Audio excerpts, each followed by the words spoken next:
psychotic and psychosomatically ill present.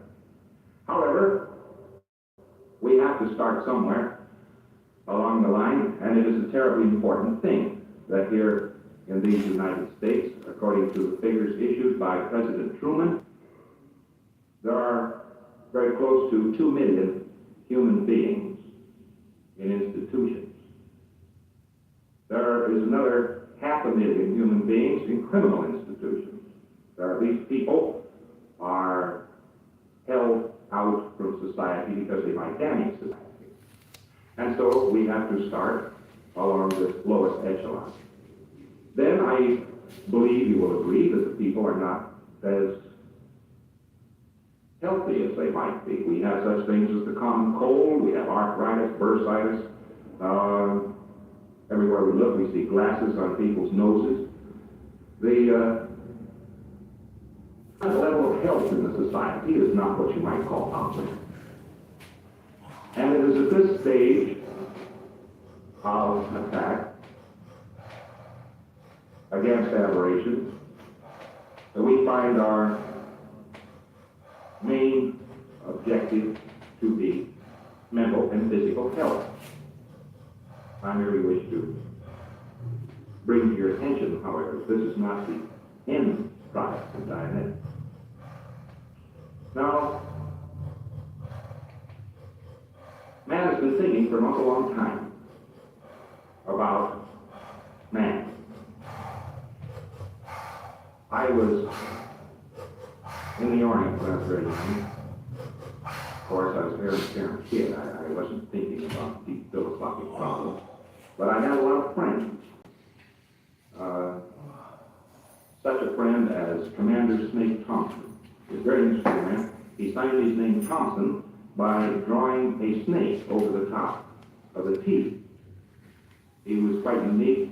I think the man is still very well known by repute in the Navy today, but he has been dead, I regret to say, these very many years.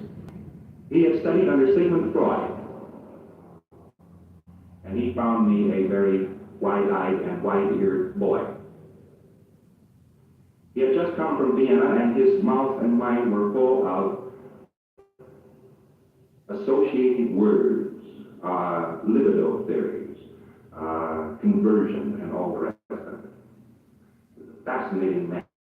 He had been out into the Polynesian group, and he had dug up ancient skeletons of a race nobody had ever suspected existed before. He had served as an intelligence officer in Japan during the First World War. He did his job so very well that he was court-martialed. The old man had a tremendous influence upon me, and I'm sorry that he is not alive today.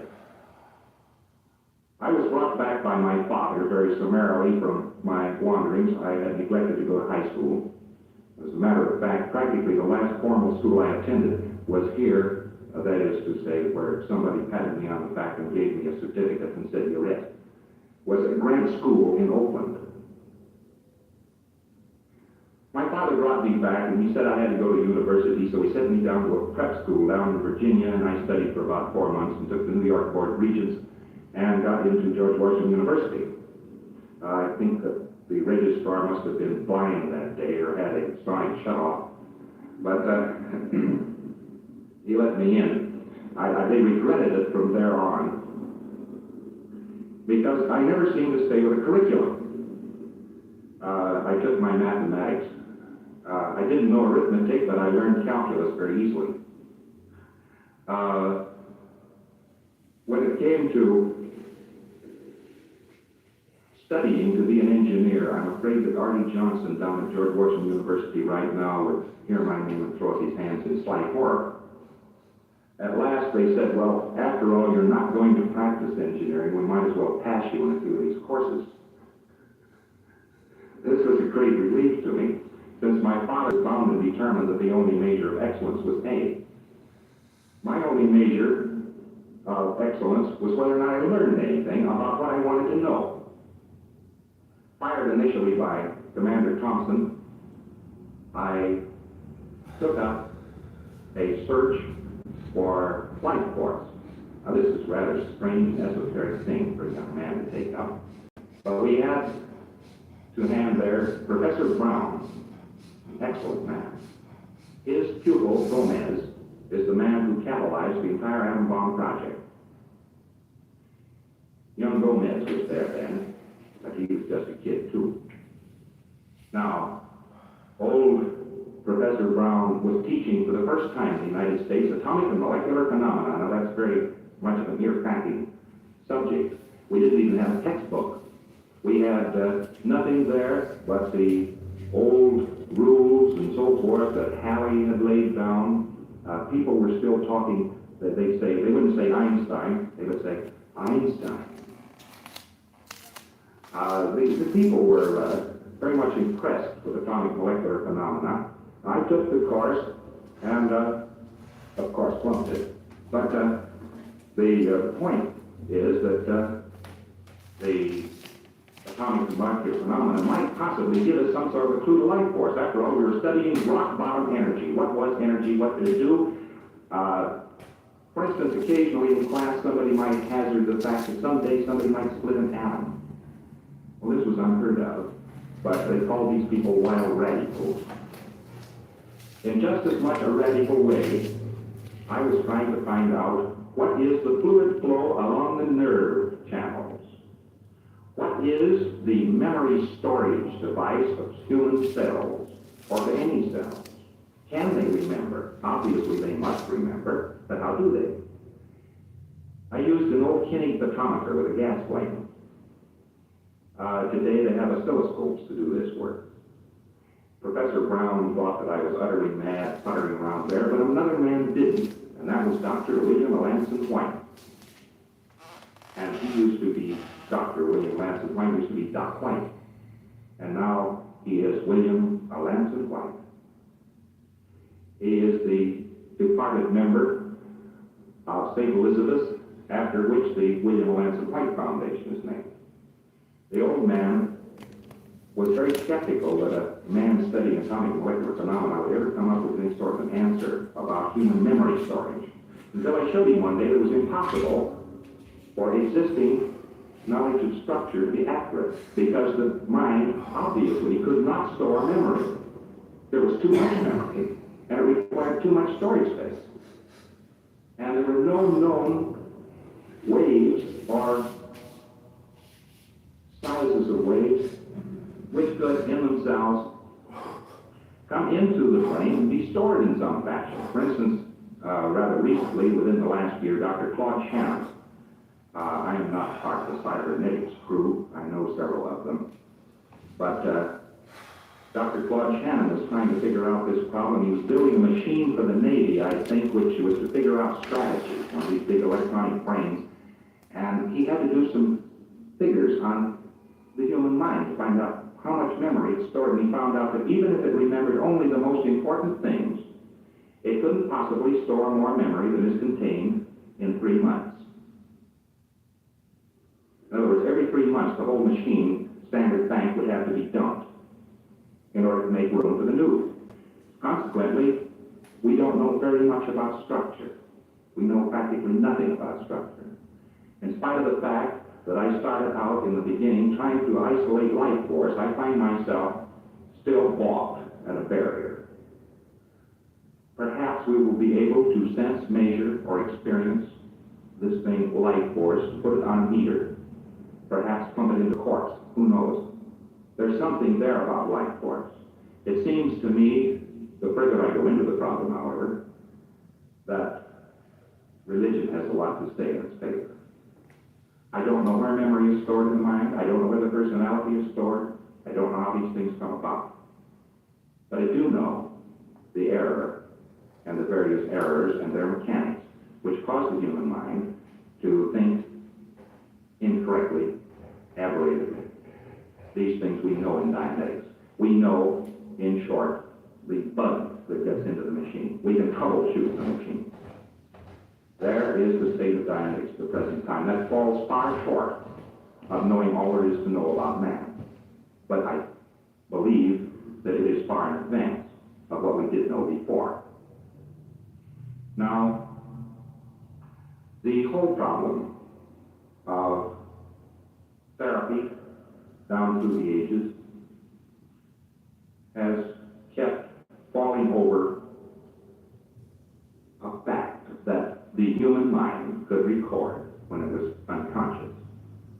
That fact was not known. As a matter of fact, that's the first thing which people seem to contest in Dianetics.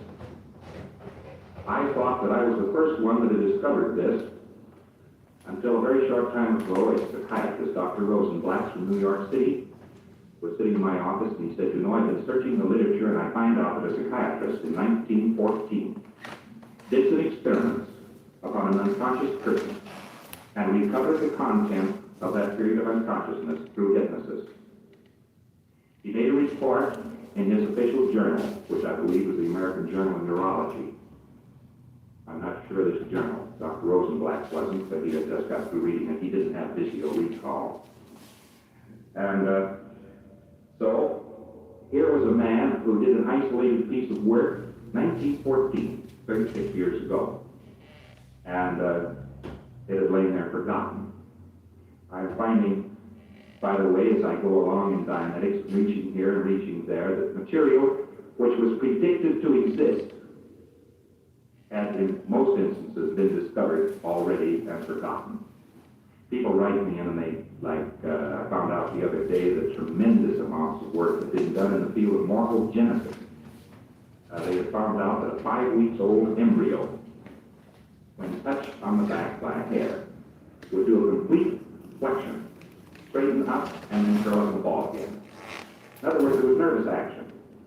This is Hooker. You can look him up in scientific papers. He's very well known in morphogenesis. But that particular piece of work was in itself unknown except to a few biologists.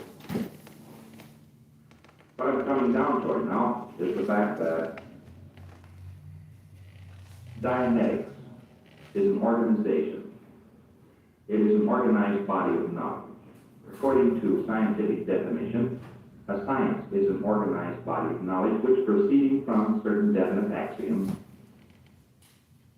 is able to predict knowledge, where, when you look, knowledge will be found.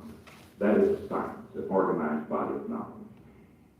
It doesn't have variables in it. In Dianetics, what we do know doesn't have variables. Therefore, we can call it quite legitimately a science. What out in advance of it is a tremendous field, as yet utterly unexplored, of philosophy. Philosophy, one might say, is the great unknown of knowledge. Science, as will philosophy. Philosophy always seems to lose ground, science always seems to gain ground. Dianetics came straight out of the realm of philosophy, actually, since none of these facts could have been possibly have been integrated. None of them could have been, if we had not had a central pivot on which to hang them. And that central pivot was the word survive. It seemed incredible to people that man could only be surviving until one begins to realize the utter abundance necessary for survival. It isn't enough, you know, to raise 1 bushel of wheat per month if one is only going to consume 1 bushel of wheat. One has to raise enough bushels of wheat to take care of all emergencies, and if he raises enough, then he survives. But raising enough wheat and having a great enough abundance would in itself be a pleasure. We find out that survival then proceeds into pleasure, that infinite survival as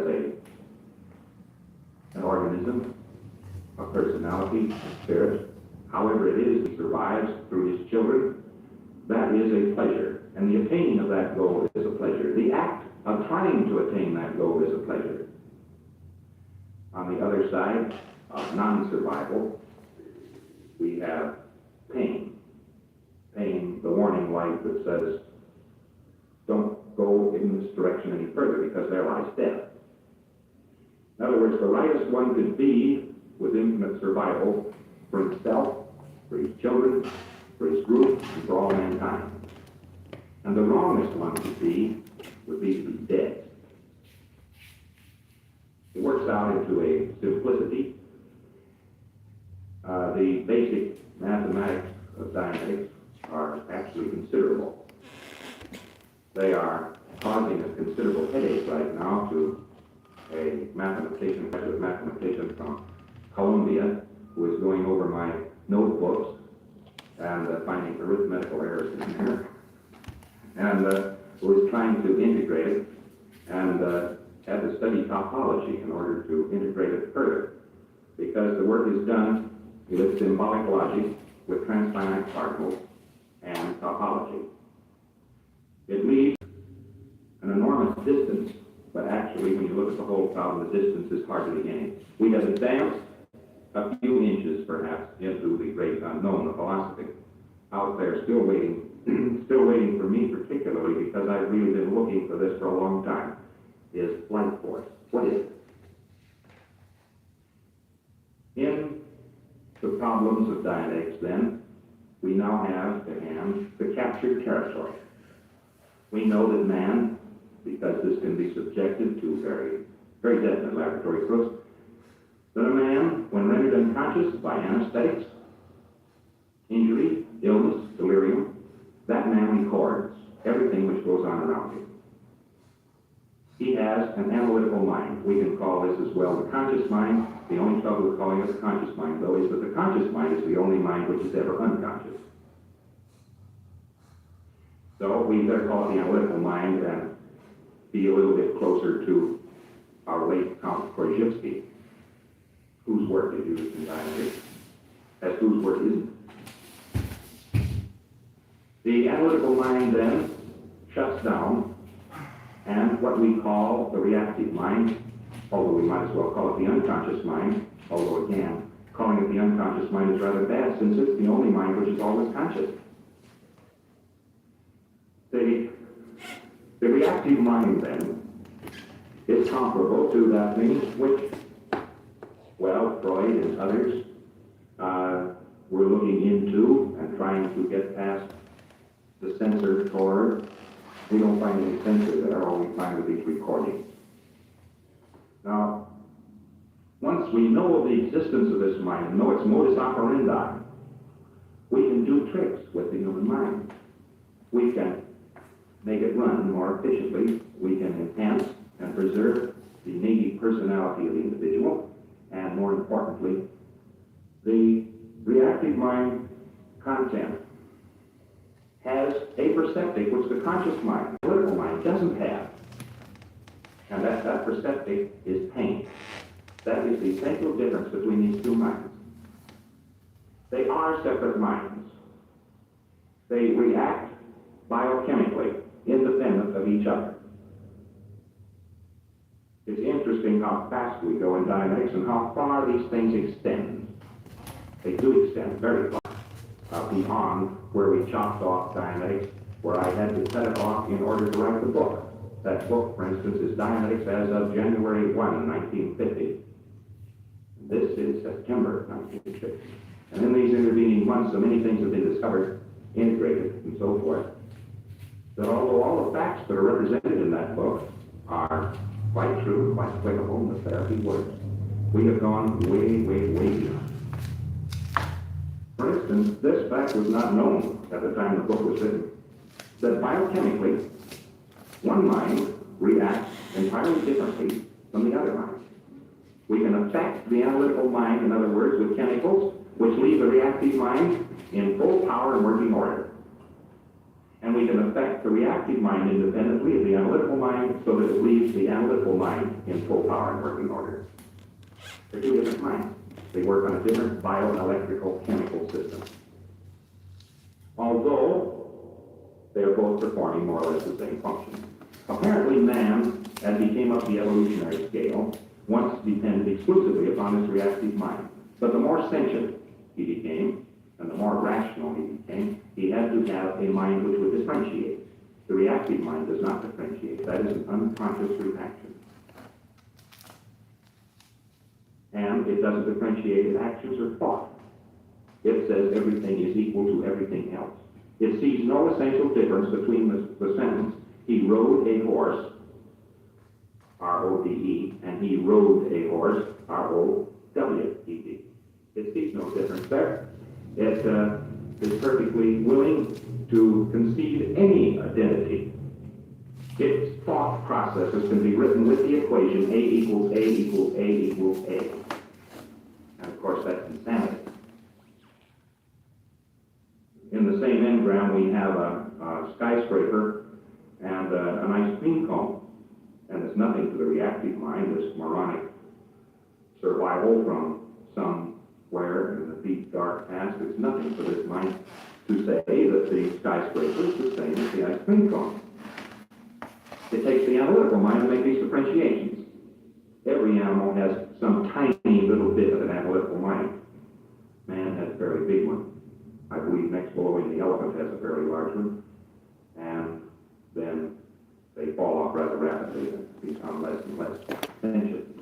Now, this analytical mind is in itself a very highly complex organism. It is the most magnificent thing in the world, actually. If we try to duplicate the analytical mind by building one out of electronic tubes and wires and dynamos, we would wind up with something which required as much power to run as the city of New York requires to be lighted. We, of course, have to cool such a machine. It would require as much water to cool it as flows over Niagara Falls. And in addition to that, if it were made, had vacuum tubes in it, $1 million worth of vacuum tubes, each tube would cost 1 cent apiece. The total time it could run would be about 18/20th of a second without a breakdown. This just to accomplish what you do every day. Think. To pose the problems, to resolve them, to imagine, and to solve the various problems related to your own lives and survival. Every day you're using a machine which is built by electronics would be that big, and yet your machine is portable. It so happens then that we really can't call this thing a machine at all, and it isn't a machine. It is something so vastly wonderful that when we try to reduce it to machine terms, it immediately goes astray. You know, many of my engineering friends are fond of saying, oh yes, but the human mind makes lots of mistakes. The analytical mind itself does not make any mistakes. It gets its solutions on the data it has. Its solutions are no better than its data. But it makes a very good job out of that, and within that limitation makes no errors. And that's quite a computing machine. We don't build any computing machines that good, as far as accuracy is concerned. But the reactive mind, unable to think, lying on a substrata of this, can act against the analytical mind like an adding machine would act if you always held down 5. Let's take a computing calculator, and you would put on the computing calculator 1 times 5. The proper answer is 5. But supposing we had an electronic short in it, and its always multiplied the answer by 5. So we say 1 times 29. 1 times 10 equals 50. 1 times 2 equals 10. That would be if you had held on 5. And incidentally, don't think this can't happen with these electronic computers. Up at Harvard, a friend of mine up there was tremendously intrigued with my first use of this held-down 5 because he had a held-down 5 up at Harvard. And it had taken them about 4 days to tear this machine to pieces trying to find out what was wrong with it. It was giving wrong answers. Of course, it was giving answers in terms of high mathematical values. It was doing fantastically complex problems like the place the moon would be in 1958. And doing these problems, and it started to get wrong answers suddenly. They couldn't find out what was wrong with it. They got into it and found out that a small drop of solder had dropped across the leads. And 5 was being multiplied into every answer. And so he was enormously intrigued by my example. It had happened. The machine, of course, to all intents and purposes, was crazy. It was a psychotic machine because it didn't give correct answers. The same thing happens in the human mind when the reactive mind is re-stimulated so that it puts some of its erroneous bias into the computation. Friends, we'll take Take the question of black cats. Somebody's superstitious, he says black cats are unlucky. He has an engram that says black cats are unlucky. Well, black cats are unlucky. His wife buys a cat hair coat, he gets allergies. I mean, that's insanity. It has nothing to do with black cats being unlucky, if there is such a thing. And that mind now has to nail down 5 of black cats are unlucky, if that's in the engram. All right, in such a way, the engram bank can move in on this beautiful calculator, the analytical mind, and can thoroughly ruin it as far as its computations are concerned. But the analytical mind is so good that although enormous numbers of people have enormous numbers of engrams, it can still turn out solutions, and this world somehow still goes on. Every once in a while, somebody comes up with a beautiful solution. The thing to do about the political and ideological situation of the world, of course, is to wipe out everyone in Russia. I mean, that's a good, sound solution. It's gruesome. We, for instance, are victimized in this society by many of these engrams. There are certain standard ones that run through the society. People confuse these things with morals. Morals are something else. There is no place in the world where something which is moral here is not immoral there. And there's nothing which is immoral here which is not moral someplace else in the world. But there is a high code of morality possible. Many people try to adhere to this, ethics and morals. They know what's best. Optimum solution. Maximal survival, minimal pain. An optimum solution not just for number one, but for posterity, for the group, and for mankind. When we talk about war, we are immediately knocking out the fourth dynamic, mankind. We forget it. Now, it should that the engram in Thomas Jones down the street, who is driving his car, can influence us because he has an engram that says, whenever I get drunk, I can't see. That's an engram. When he was unconscious sometime or other, somebody around him said that. Doesn't matter what period of his life it was. Somebody said that. He had the liquor in him. Now, when he takes some more liquor, it re-stimulates that engram, or somebody says one of the words, and the next thing you know, he drives down the street, he can't see, he turns sideways, he goes into your car, and there goes the repair bill, maybe civilization. We're living in a very close-knit society, and the aberrations of one affect very strongly the aberrations of the other. In fact, all of society, any one society, can be considered an organism. And that organism can be said to have its own engrams. The Republicans say that the Democrats are an engram in the society, and the Democrats say a Republican is. But this is a matter of viewpoint. Now, that should give you some sort of an example, just a rough, cursory glance at the background of dynamics. I should be able to show you now. These are very, very nice signs that were made down in Los Angeles. And the first time I saw them was a little while ago, so if I have any trouble explaining these things, blame it on John. All right. We have here something that every human being has. Sometime or other in his life, he was born. According to our findings, and believe me, I certainly didn't want this. In researching Dianetics, we have been harnessed with many things, very many incredible things. I thought the first engram, when I first discovered this, would appear in here someplace, maybe at 2 years of age. And then I found somebody who had a real valid engram at about 6 months. And this harassed me. And then I found a fellow one day running birds. And I said, this is incredible. This can't happen to me. Nobody can do this to me. I went out and found his mother. I brought his mother in and put her delivery of the child on tape. And I had a recording of his birth. And the two of them were side by side, word by word, all the way down the line. Word for word, instrument click for instrument click, and the story which she had told him about his birth was a complete lie.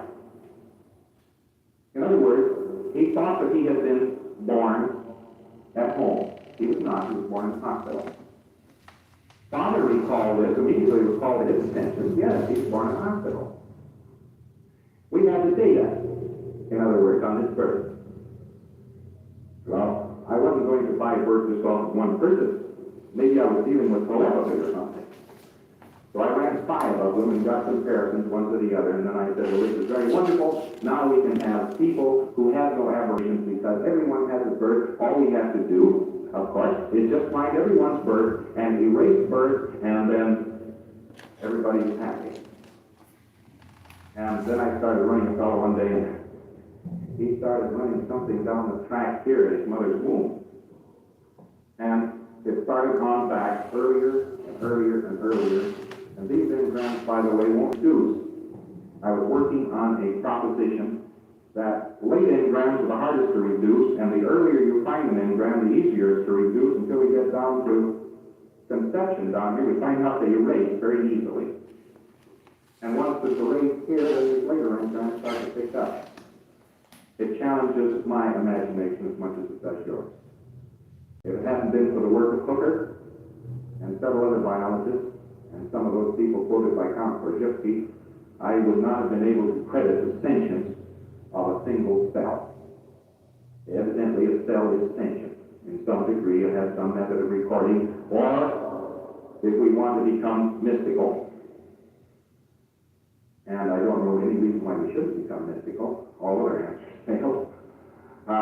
Maybe the cell has around it, as somebody in, I think it was Harvard, not too long ago, he was measuring an electrical field at some distance around the cell.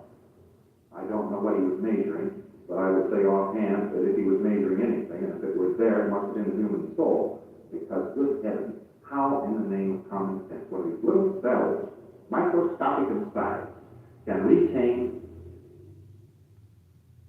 well, think of cats. All cats get born and wash their faces. Now that cell is being asked to keep the pattern of washing faces and growing whiskers and all the rest of it. Now that's hard enough. But when we take and add to the cell the burden of carrying forward remembered pain, when the cell is hurt, it records. Evidently that's right. Or something around it records. When it is hurt, it records. And then it does something very strange. A cell, when it divides, hands to its cognate all its own personal identity and memory. So that we have cell A dividing and becoming cell A prime. Now cell A prime knows everything that cell A is. Now cell A prime divides, and we find out that cell A prime prime. It's the 3rd generation. It has the personal identity of cell A and cell A prime. And it records everything, in other words. This is fairly easy to prove, fortunately. Even doing a biology laboratory, I don't even have to quote my work on this around too much. You can take cells and you can condition them. That is, say you can give them engrams, and they will pass along the information. A biologist I ran into lately was doing a paper which was duplicating my work, but he was basing it on some work done in 1925. I didn't know this word existed when I did this work initially. If I didn't know all these things, I could have taken stuff on close. Anyway, here then, in this area, evidently come in the first recording. Challenging for the imagination. But here in this area is also a person's personality, genetically. Here is the cat washing his face. Here is the fact that the son has the blonde hair of the father, or the grandfather. All these characteristics are carried along, and right along with these characteristics comes any moment of injury. So that these cells come forward as they grow, keep dividing, fill out more and more, and become a whole body. They have as their content everything which they need not only to build, but to alert the body in times of danger. They have certain signals. Now this is all right unless an analytical mind is going to be built there too. And as soon as the cells started to build an analytical mind, they sort of held back some of the power. So that when this organism started to go into danger, the cells could clip in with pain and force the analytical mind to do something else.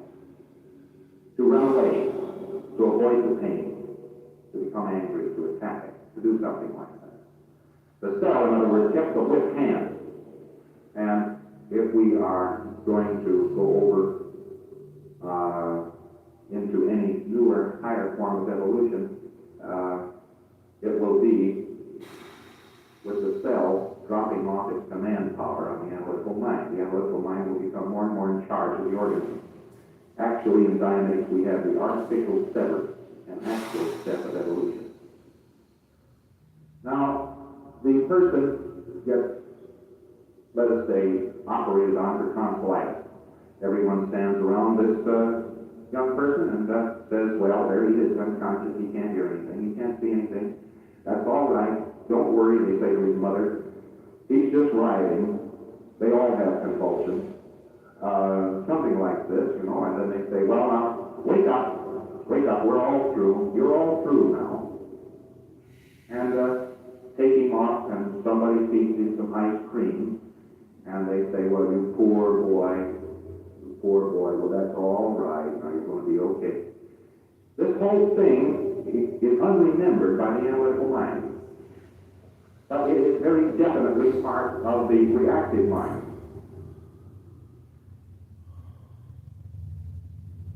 This should tell you some of the content of an engram. Here's this tonsillectomy, let's say. Here's the analytical mind running along here, up in this area, doing fine, and then there's the pain. First, we get a little unconsciousness, let's say. Unconsciousness and pain come together at the same time. But in this tonsillectomy, we complicate it by adding ether. All right, so he's putting out with ether, and we already get the unconsciousness. And he sinks down, down, down. And unconsciousness builds in, and then somebody starts to cut him up, cut his throat up. And here we start to get pain coming up into this. And we get a full recording of everything way down, buried underneath unconsciousness, obscured by the pain itself. We get everything that is in this engram. This is an engram which has to do with a blow, and the child then falls down. A bell rings. Perhaps the child is told that he's very naughty to be running around and falling down. Maybe he's still unconscious, a little bit unconscious, very groggy, just a little bit of unconsciousness. And the touch of the rug under his hand, the smell of dust, household dust. I wonder why household dust is so allergic. Children are always falling on the floor. Here's the temperature recording. Here's the pain, the headache that he got when he hit his head. That's all recorded. It's just like on a tape. It's like a recording tape that you have in any sort of an injury. Well, if we could take all these things, like you take a movie, the engram would be about as sentient as the movie itself. In other words, it wouldn't think, it would just lie there. Then, one of these days, a little later, this hidden thing down there below the analytical mind, just wait, not active. And one day he falls and he hits his head again in the same place, and he smells some of the dust. And it didn't hurt him much this time, but it keyed in the engram. It keyed it in. Now it can wait. It's alert now. When the headache starts in, these things are all bad. He is driven away from these things. The cells are trying to tell the organism in a very insentient way, a very crude, irrational way, the organism is in danger and it should move out. So, here's this engram. It can be re-stimulated by the environment time after time after time. this mechanism of engram demonstrates, it's very easy to demonstrate. It accounts for hives, headaches, common cold. Common cold, by the way, usually comes from birds. In other words, supposing this contained the words, I can't think, I'm stupid. Supposing somebody said that around this unconscious person. Well, when he hits his head a little bit, all of a sudden these words will reactivate as part of the engram, and he has running through his head now, I can't think, I'm stupid. Because it's now inside him. In other words, there's an interior world of these things, and an exterior world, which he confronts, and the analytical mind doesn't know this was there. The analytical mind wasn't there to edit this when it went in and file it properly, and so it doesn't know it's there. So it sees one thing in the environment and it catches something else back of the environment, and that is the way it functions. The analytical mind then orders down to the body. Actually, along about in here someplace, there is a somatic mind. It records training patterns. And this somatic mind with its training patterns is what you use when you drive the car and are thinking about something else. In other words, that's a learned training pattern.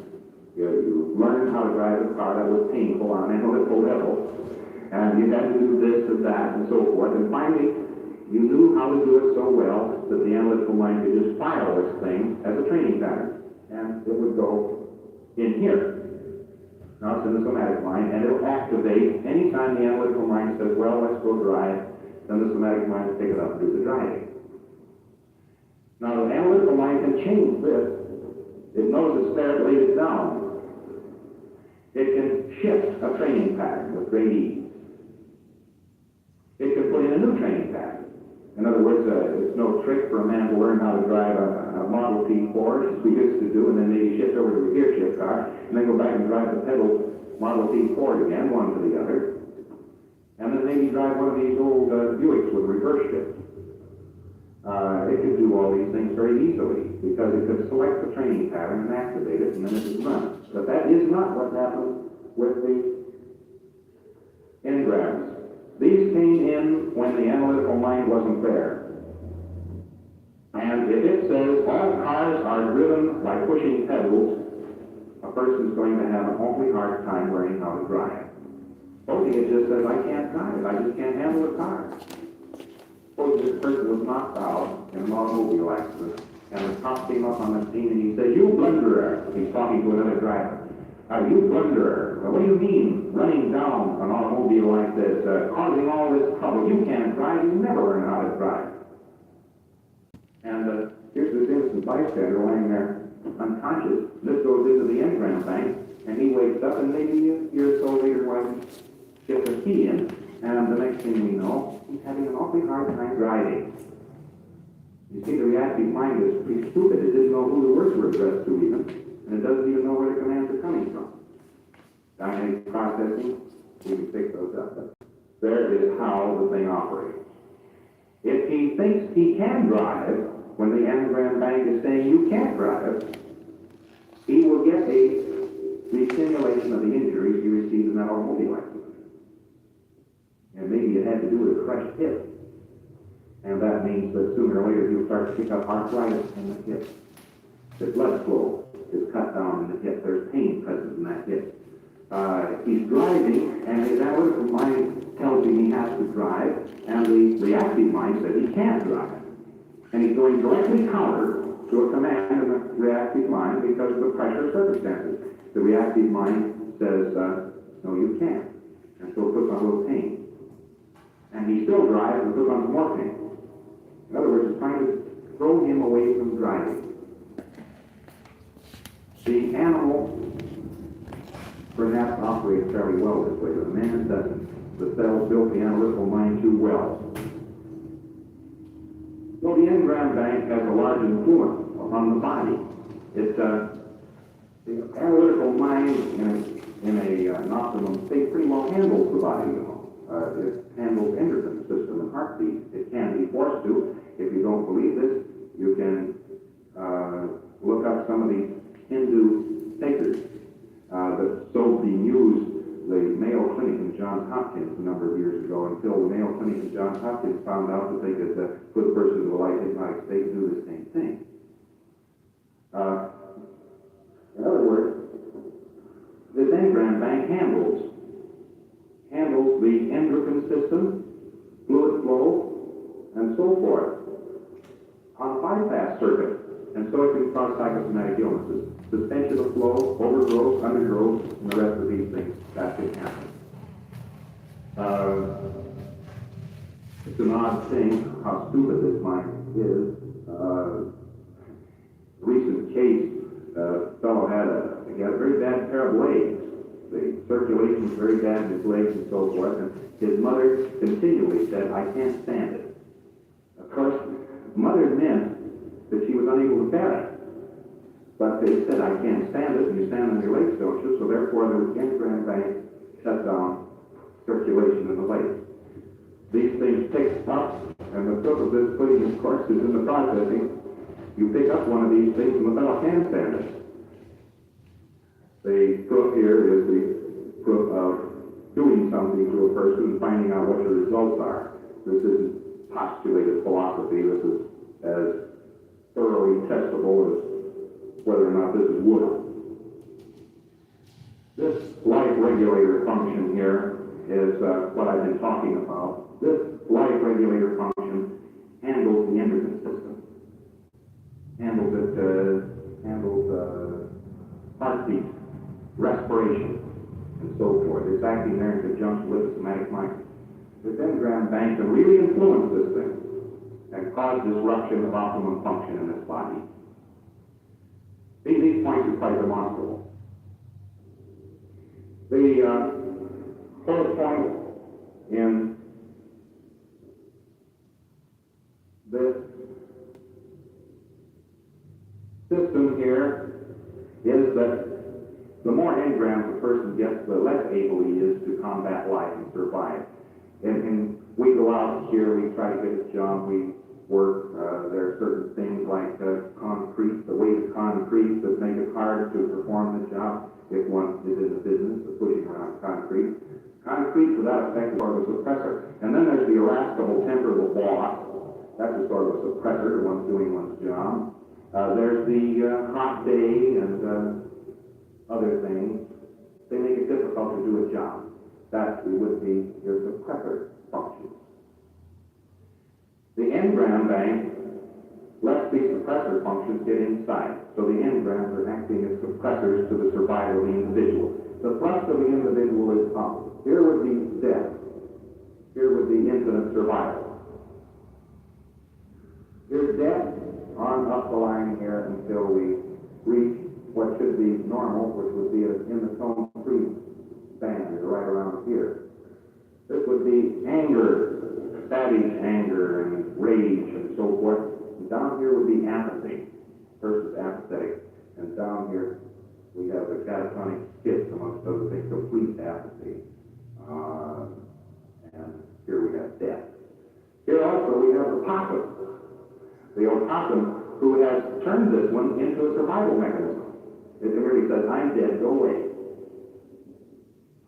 So these things have rational uses too, but insanity and so on persists in this band and above this band, and when suppressed below those bands by engrams, the person is, on a tone scale, insane.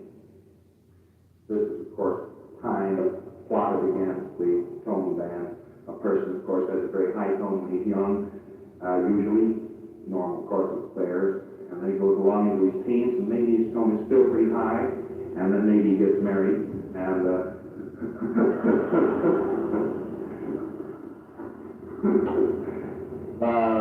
the reason why marriage, by the way, is so bad is that nearly everybody has an engram, a lot of engrams about being married. You know, Papa and Mama, they talk about being married and so forth. And if they had a lot of trouble with their marriage, you can be absolutely sure that in the earliest part of this bank, you're liable to find engrams about marriage being so horrible. So the poor fellow goes along completely unsuspecting throughout his teens. He meets this girl who is absolutely gorgeous. His life is going to be a beautiful dream, and then he gets married. There's nothing wrong with this girl. There's nothing wrong with being married. But there is an enormous amount wrong with having an engram which says, I hate marriage. All of a sudden this thing clicks in, and after that he can think about nothing but the divorce court. Just before I read this, the time track here is a continuing moments of now. First, when you came in here, we were on one level of now, and now we're on another level of now. Consecutive moments of now. That's the time track coming forward. That's all it is, actually, except if we would put a magnifying glass on it, so to speak, we would find out that what we know of now are the perceptives.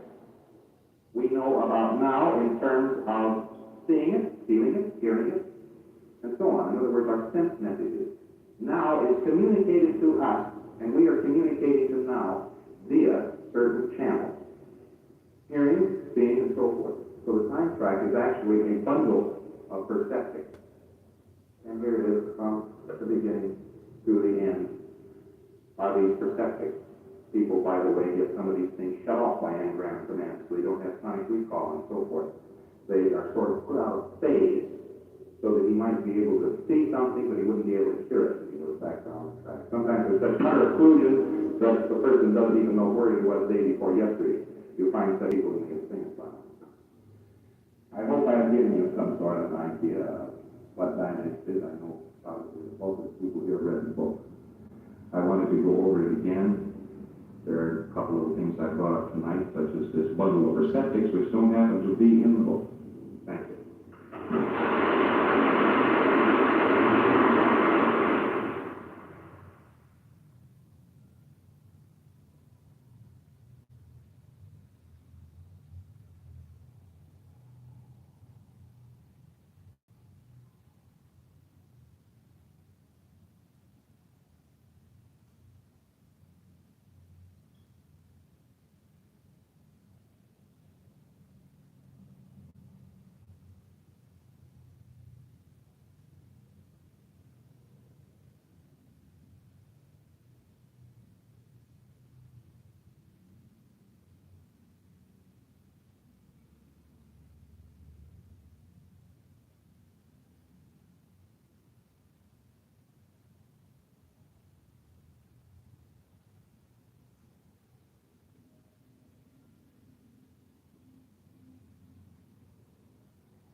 This is a lecture by L. Ron Hubbard, given on the 23rd of September, 1950. The title of this lecture is, What Dianetics Can Do. This lecture is 59 minutes long. Reproduced by Golden Arrow Productions.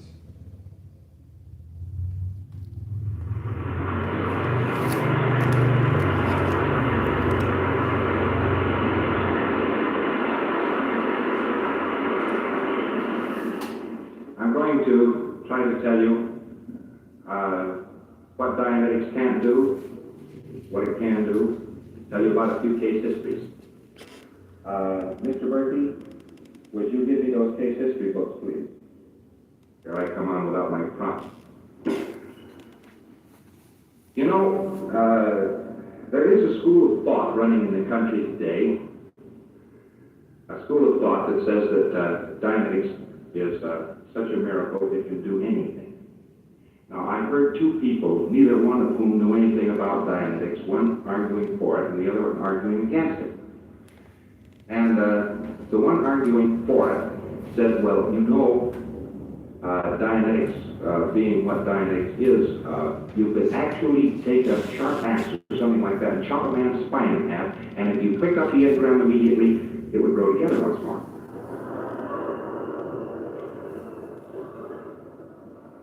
Thank you. Thank you. This is not true.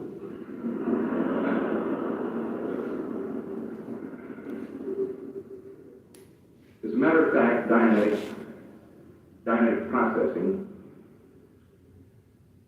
is a fairly precise art, but it is still an art. It is something that one does with a full knowledge of the principles and the practice of it. You take a professional auditor, he can go into a case, usually, if we certify him, he's sure better. Go into a case rather rapidly and open it up, roll it, get places with it. Sometimes a person who has merely read the book is so afraid of hurting somebody or is practicing tacit consent to such a degree, or is so slightly conversant with the principles. They were there on the page, but they just weren't quite picked up. I could imagine somebody running 500 or 600 hours and accomplishing relatively little. I have seen a man's wife, for instance. This man is incidentally very close to the foundation. I should blush about this. This one gentleman has a wife who is rather afraid of him. And he has some engrams that tell him if he just lost it, he would die. So, as a consequence, he's rather resisting. But he'll lie down on the couch, and she sits there and writes down everything he says. She'll even tell him to go back down the time track. Of course, what he's doing is staying in the present time, running dubbing. When I found out how long they had been at this, I almost passed away. They had done it for 500 hours. What a fantastic waste of time. So, a professional auditor went into the case. Of course, it was sitting right on top of a big grief charge and a terror charge and 3 or 4 engrams that had to be resolved that were quite painful. And he picked this man up about 4 feet off the couch, knocked pieces of plaster off of the ceiling, used up, by the way, we measured grief charges in terms of Kleenexes. There's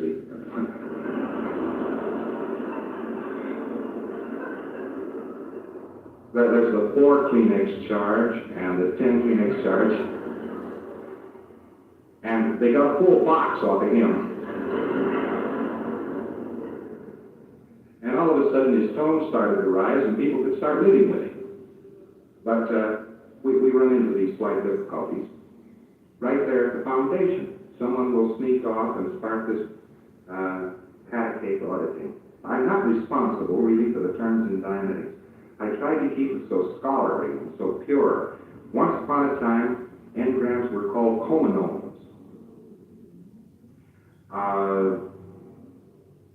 The phrase garbage isn't used much more, but it meant dub-in. But there's dub-in. These are very colloquial terms. You introduce a very fine term, it has several syllables, it rolls nicely on the tongue, one can look rather pompous when he says it, and the professional auditors will look at you and they'll say, and they'll go off, and day after tomorrow you find out that they call chemical assist, they're calling it duck. Here it is, something new in the way of a language, and it has its own, definitely has its own language that's growing up around it. And the language is native to it and comes out of it spontaneously. It isn't something somebody is thinking of. It just, there it is, what do we call it? For instance, you take the word Peoria case. Now, what would they use, for instance, to designate a case that was wide open, had sight, recall, video recall, pain, no pain shut-offs or anything, and you just said, go back to the earliest moment, the pain or unconscious, and the fellow went, and you say, go to the beginning of the engram, and he goes, and you run it out, and he erases. Well, they've begun to call this the Peoria case because it plays itself.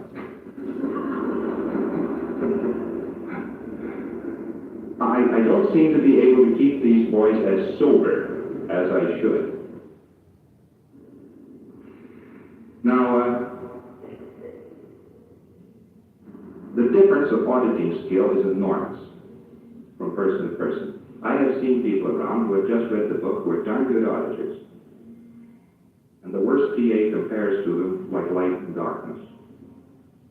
It is very interesting, the amount of skill and hammer and practice. There's an awful lot of technology, evidently, which grows up and gets into it completely outside the book. The book works. You can read the book and you can do the auditing. And, but there are degrees of how fast and how well. I don't mean to crush anybody here who is working with the book, unless you are content just to sit there and write down what somebody says. You'll get processing done. It's how fast you get it done that counts. Sometimes cases bog down, and the book isn't too adequate on starting up cases again. The first bulletin, the foundation, which released standard procedure, does a little bit more for you. But there's even more can be done on that. Dynamics is very hard to keep pace with. It can be chopped off any 30 days, and it will found to be very much in advance of what it was 30 days before. And each time one chops it off, one says, well, it can't go much better than this, it can't get any better than this, and we can just forget about it now and go on. But then 30 days later, it's altered again. We had to cut off the research department at Elizabeth from the school because the curriculum couldn't be set up accurately. And John would put together a curriculum, beautiful outline. He would give it to the professional instructors, and they would go in and start teaching the students very nicely. And then somebody down in research would nudge him, and they'd say, you know, you heard about this such and such, and you do so and so, you know, and it happens. And for instance, you find out the meanest person in A's life, and you keep finding out the time when this meanest person was the meanest possible to A. And he says, you start running this out, and the first thing you know, you find an ally. Somebody protecting A. Well, this is very smart. And the next thing we know, it's up in the school. And it isn't in John's outlines. So there sit the boys, and they wait patiently for something to be said about how you reach an ally with this new method. And then they tell the instructor, but he's been so busy he doesn't have time to read about it. So the chaotic condition of instruction there was such that we had to put out of communication the school and the research department because they were completely upsetting each other continually. Somebody came along one day and started to run early lives on people. I say somebody, it was me. One Sunday morning I was very bored. I hadn't done anything for several hours, and it's been very hectic back east, just as it's been hectic in Los Angeles. And nevertheless, this was a calm Sunday, and I had heard several times people talk about early lives. So a young chap there, the son of a rather famous author, who had been hanging around the foundation for some time, I hadn't found any use for him. So I decided I'd set him up as a guinea pig and I'd see if I could go back and find out the time when he lived before the time when he lived, just in straight rubbery. So I sent him back to the time when he died last. I said, now the file clerk will give us the last time you died. Wondering what I would get. And I got a death. Oh my, here he is lying on a field of battle. It's very touching. He's lying on a field of battle, and the horses step on him, and the men-at-arms are screaming around him, and oh, he's having an awful time. He lies there on the floor, and he rolls and rolls, and I was finally got wise to the fact that something was going on here that I had not wot of before. This seemed like a real engram. So I said, the file clerk will now give us the death necessary to resolve the case. And I got a death at 35,000 BC when a saber-toothed tiger was chewing on him. Well, there's something wrong with this because there weren't saber-toothed tigers and men alive simultaneously, according to some of my anthropologists and so forth. And furthermore, the language in the engram reduced as English. And I don't think they were speaking English 35,000 years ago. And we ran to another engram, and we ran that one, and it was supposed to have happened over in Ireland, but it reduced in English too. So I said, now you will come forward to the time when this happened in your own life, and bang!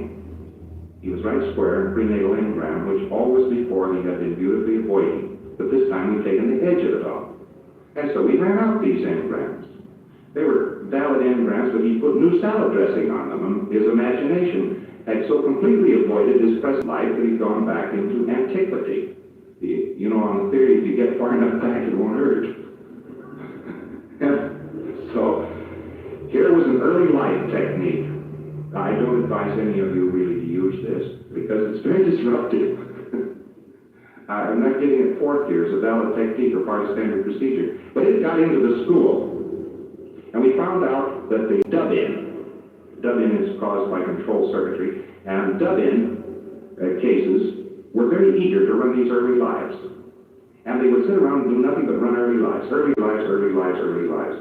And one fellow spent about a week trying to run out the battle with the Persians, I think, at Thermopylae. It was so disruptive that Rector Train really came down on it, and everybody else came down on it very hard, and we compartmented it too. But it means that the curriculum changes in some respect about every 30 days, because new things keep being found, new data. Now there are many minds working on this. I get an idea and I try to work it out, and the first thing you know, somebody whips it out of my hands and they're processing it down in Tampa, Florida. And then the boys down in Tampa at the school, the university there, they're writing in saying they have just found out that if you do so-and-so, it resolves as such and such, and it's a good technique. There are lots of minds thinking about this science now, in lots of universities, in lots of places, and the data comes back to us rather fast. Usually in the university they started by saying, well, Dianetics can't possibly work after all. Look at the work of Kitover, where it is, and it says clearly that man has a death wish. And how does this agree with Dianetics? Well, we're not interested in how it agrees, we just want something that works, you see. And so, as one physicist from Columbia told me, a doctor of physics over there in the physics department, he said, you know, the trouble with Dianetics is so diabolically accurate. You predict these things and then they happen. He says, what are you doing to the field of psychology? Well, I'm not doing anything to the field of psychology. I can't help it if the mind operates that way. And he comes over and he tells me about this. And he goes back, maybe he learns some new technique. He goes back, and the next thing you know, why, they're in a huddle up in the Department of Psychology with the Department of Physics, and then I get a letter. They have just worked out that so-and-so and so-and-so are happening, they're off to the races. Well, now trying to keep all these ideas together, trying to keep them coordinated, is one of the biggest jobs that the Foundation has at the present time. They come in an avalanche. And the more people that know how to do this, the more ideas you get, the more refinements you get. There are lots of minds working on this now, some of the finest minds in the United States. I have heard in the past week from a series of names talking about Dianetics and what it could do in the various fields and what they thought it could do. I wouldn't dare release here today, just because they are names which make news. There are some of these men who say, yes, use my name all you please, such as Dr. Frederick Schumann, the authority on political science. He wants to take a year off and orient political Dianetics.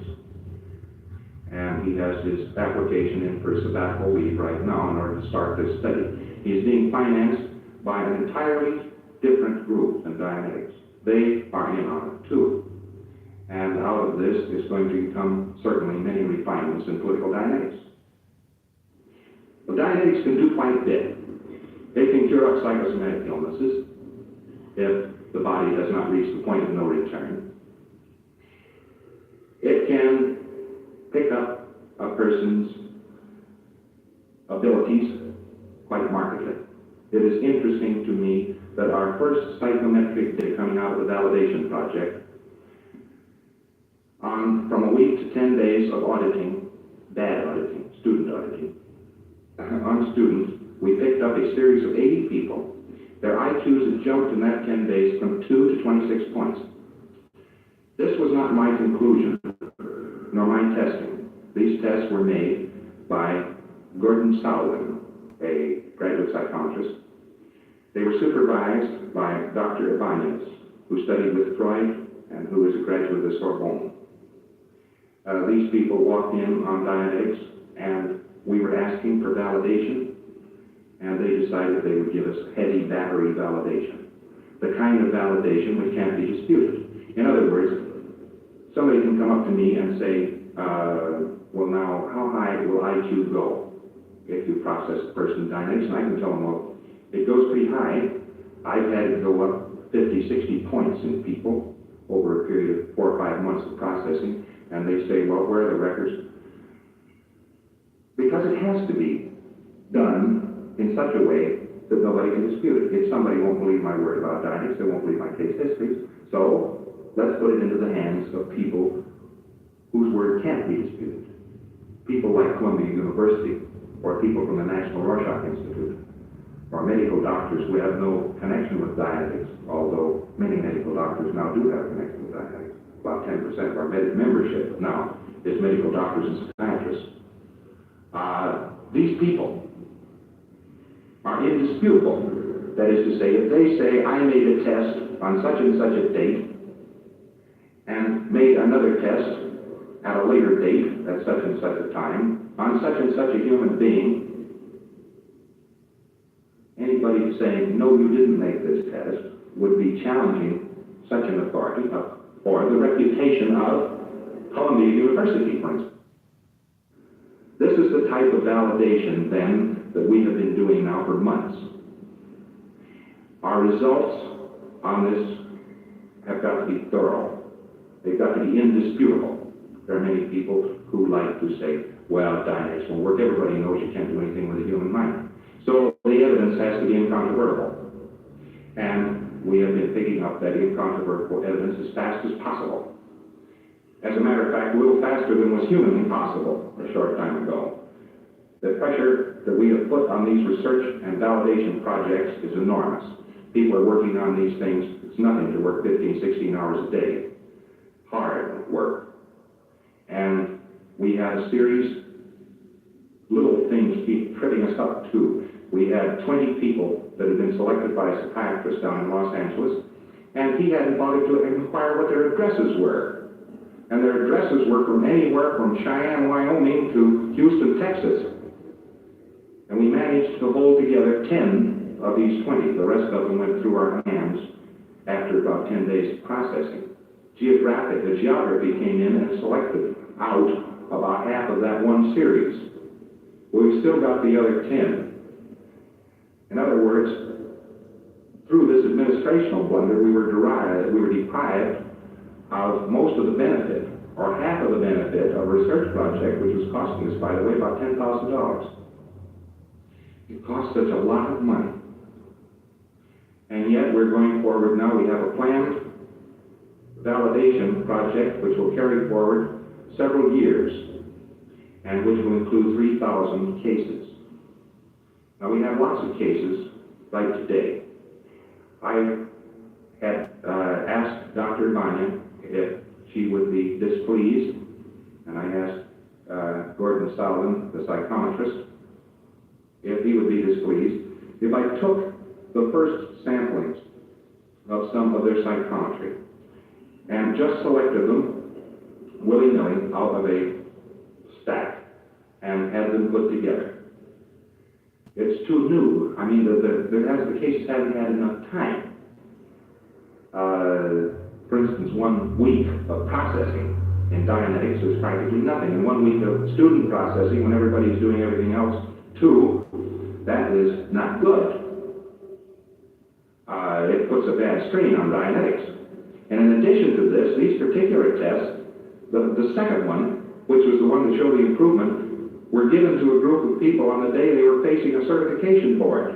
And they were very badly disturbed people. So the way these things show up is a wonder to me. There's a statement in here from Dr. Banyas as to how they were taken. We have here, I don't know how many cases. These are actual, the psychometric summations. This is a short test. With these, of course, went Rorschach's, TAT, and the medical examinations and so forth. We didn't get as many processed with this as we could have, merely because we couldn't put that heavy a strain on the National Rorschach Institute people that were working there. That takes them quite a while to give a Rorschach. It takes about half a day to give it and a day to evaluate it if it's going to be a very good Rorschach. Rorschach is a very high order of intelligence test. But so is this one. This is UCLA. UCLA test is the California test of mental maturity. Now that doesn't compare in any degree with a Rorschach, but it's one which shows up very swiftly what is happening. It is very carefully delivered, it's pages of testing, and it was devised by Elizabeth T. Sullivan. I understand she's UCLA, I'm not sure. And it gives the profiles here of a number of people, just grabbed out of the stack. For instance, I open this up, I find here it is, these people, by the way, of course we can't use their names, so these people came up before a notary public who certified, gave certification that this was the person, and have signed and notarized each one of these tests that this is a living person, this is the person that the test was administered to. You see how careful we're being. Now, I just opened this one at random as summary of data. It says, this person is an optometrist. The red graph that's on this test was administered on the 24th of August, and the blue, the second test, the after, was administered only a couple of weeks later on the 8th of September. During that time, they had rather minimal processing. And yet, this goes up, this person was processed in Dianetics, and we find that non-language factors rose from 89 to 103. That language factors rose from 147 to 155. And that the total mental factors rose from 124 to 136. That much jump. Now, I'm not going to bore you with psychometry. There are people here, however, who are interested in psychometry. And although these are very far from conclusive, that is to say, here they are, this is not too long after the 8th of September. Here are people who are only processed for a short time. We're still being processed. There are follow-ups on all of these cases. There's a 3 months follow-up and a 6 months follow-up, but I'm not going to make you wait 3 months or 6 months to look at a second series of tests. Further, these are the compilation of the tests. That is to say, these are the certified tests given by Gordon Sullivan, psychometrist. He certifies them as of the 21st of September. This stuff is fresh, brand new. And I'm going to have these tests here at the lecture, the classes, which are going to be held here at the Oakland Municipal Theater. They will be on display there from Tuesday night on to anybody who wants to come in and inspect them closely. And tonight, a young lady will have these 2 books out there in the lobby. I would love to be able to put these up on a big bulletin board where you could all stand around and look at them, but frankly, I'm a little afraid they might be hurt or injured in some way, and they're the only copies we have of these tests that are quite valuable to us, because they're the originals. The other test, this book test here, is the Johnson Temperament Analysis Profile. I'm no psychometrist. Forgive me if I don't talk quite as learnedly about these psychometric tests as possible. I am fascinated right now, as is the research and psychometric section of the Foundation, another organization, not anything to do with this one, back in the East, to discover better and newer tests that will show us where the engrams are and what we have to hit to resolve the case. That's what I'm interested in. And we're doing quite a bit of work on that. We have two people there who are doing nothing but trying to refine Rorschach so that it will hit every time. As a matter of fact, Rorschach is a wonderful test. It will show up a paranoid. Inevitably and invariably, you give a person a paranoid, and we know the engram that causes paranoia. The engram is the against me engram. They're all against me. It causes paranoia. And when we know from a Rorschach that a person's a paranoid, we can then go into the case immediately and look for that engram. They're all against me. We'll find it. Now, perhaps there's one for certain types of schizophrenia. There may be a certain type that causes manic depressives. In other words, there may be a whole catalog here of engram types. That's the type of psychometry we're trying to do. This Johnson Temperament Profile is a selection showing the processing. For instance, the red graph test was administered here, it says, on the 1st of September, and the blue was administered only on the 8th of September. These were only 7 days apart. Well, because the first and second test occupied days, a day apiece, that means only 6 days processing. And here we find these factors. This, probably can't see these too well, but I'll just explain it to you, and when you look at them out on the table, then you can see what I'm talking about. The test here, the way the psychometrists have figured this one out, the personality graph is supposed to fall in this black area. That's optimum. If it falls into the gray, dark gray area, that's not so good. If it falls into the light gray, that's pretty bad. And if it falls anywhere in the white, that's psychotic. That's awful. Well, now here's a test of 8 days of processing, and it shows that a couple of these points have pulled in to the black, which were in the gray. I haven't looked these tests over, they're just put in my hands today. Here is the test. Here's one of them here that shows at first, when the thing was first processed, here we had one of its points was in white. In other words, this person was psychotic on the subject. This person was processed for a little bit longer than 2.5 weeks. This person was psychotic here, and after processing, that point had pulled in almost into the black. In other words, the person was practically normal on that subject. Here's another one that's very questionable, way out here in the gray, and after processing, it pulled well into the black. In other words, the person became normal on that subject.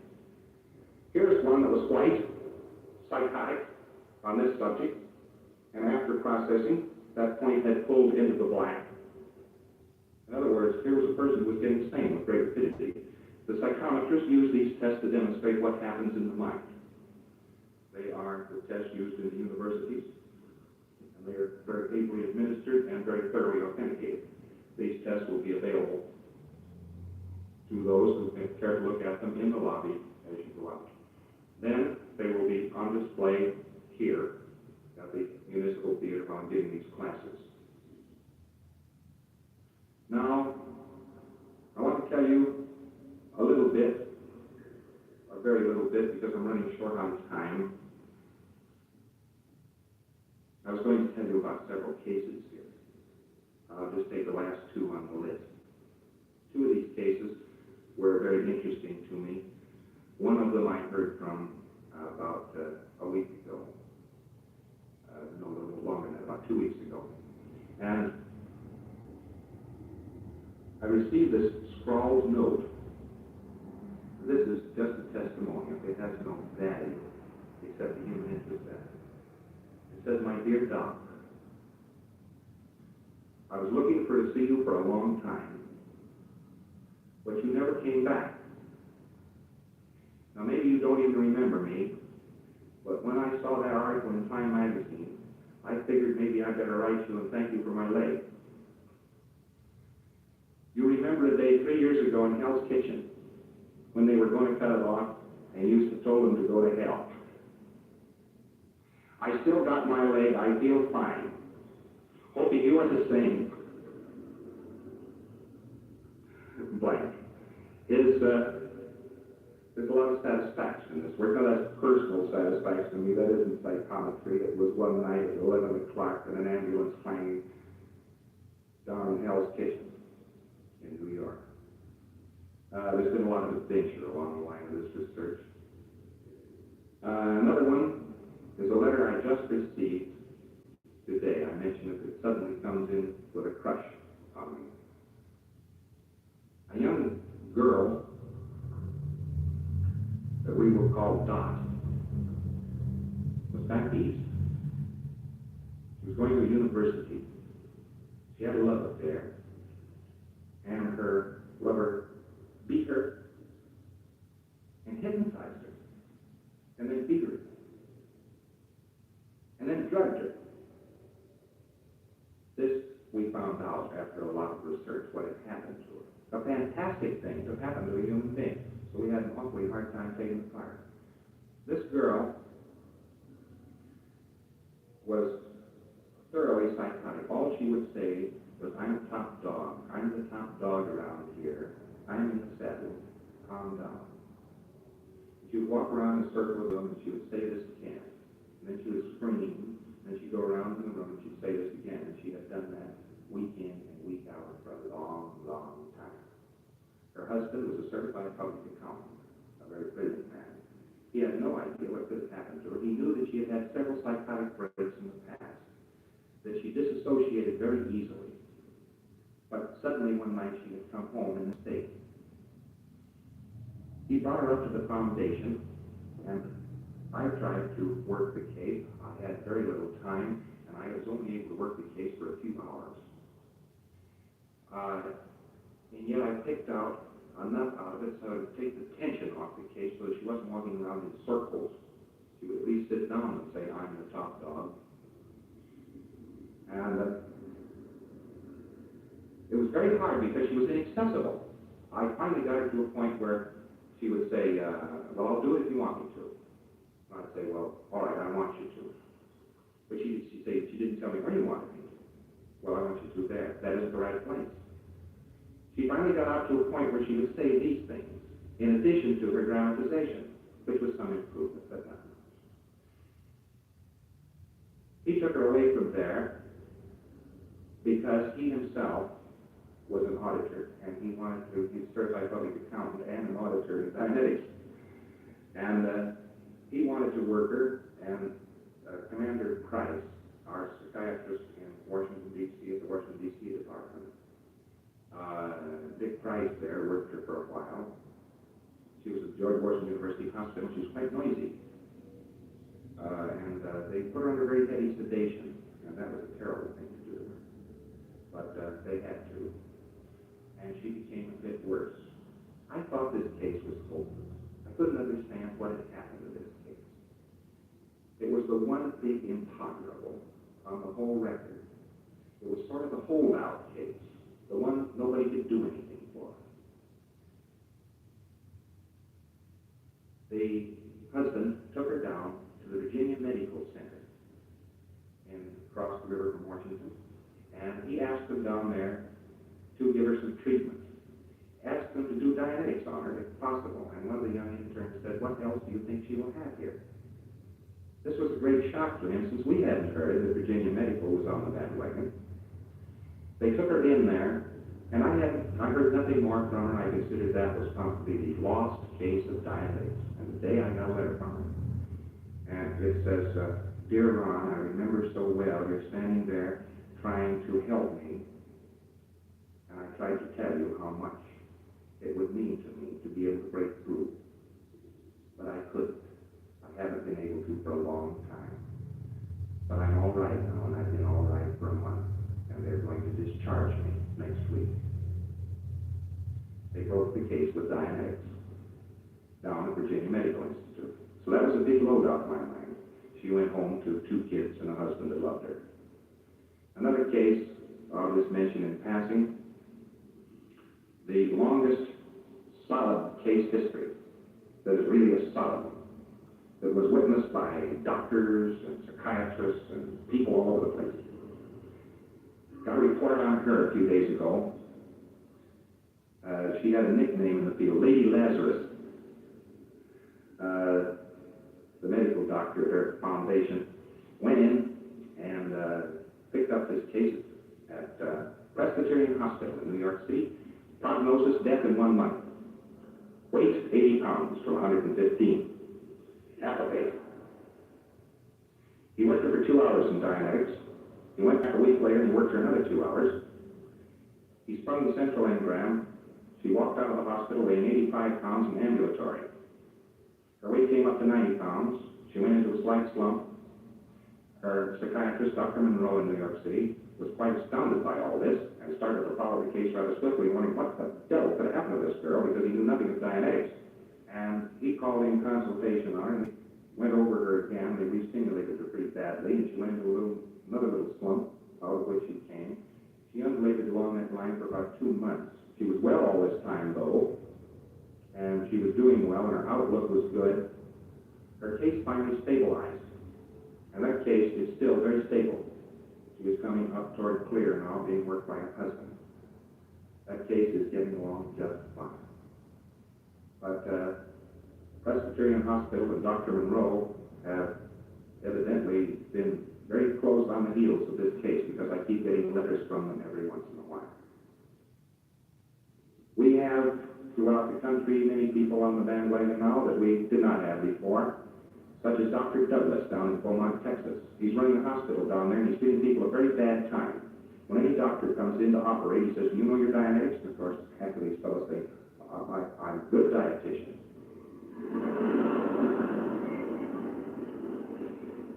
And he gives them a course of indoctrination, very fast, in Dianetic surgery. And he won't let anybody operate down there unless he is. All these doctors are in process, and he himself is. And he says his mortality rate has dropped markedly since he instituted this. He didn't give me what the figures are. I'll have to write and ask him. Dr. Douglas in a hospital, in charge of a hospital there in Beaumont, Texas. I don't know what hospital it is. It may be the general hospital or it may be a private hospital. Now, what we're trying to do right now, though, is carry Dianetics well forward where it has been. A study of man's activities requires more than one mind and one set of hands. Sometimes I feel rather despairing about all this, trying to find people who can run things, people who can do this, but you can turn your back on something and go away. I had a trip scheduled to go to Asia Minor this fall. I was going to go over there for vacation. I was supposed to leave on the 1st of October, and I'm a long way from it. If I don't get there next year, though, I'm going to be very disappointed. Well, our whole battle is to find good men, put them in good places, get processing done, make them better, and carry forward something which will make this international picture perhaps a little bit smoother. You may think this is even a little conceited on our part, so we might be able to do something about it. Well, maybe we can't, and maybe we'll fail. Well, we can at least try. The problem here of answering questions is quite acute. I always have a little bit of trouble with this part of the program because there can be so confoundedly many questions. And some of them are not always of complete interest to everybody present, but maybe just specialized. Now, I will try to answer some of these questions, which I have here. I will give you all a fair show. I'll try to pick them out and look them through, so if you will just bear with me. This looks like one of the old-time mind-reading acts, according to and believe me, it's the mind-reading that will have to be done.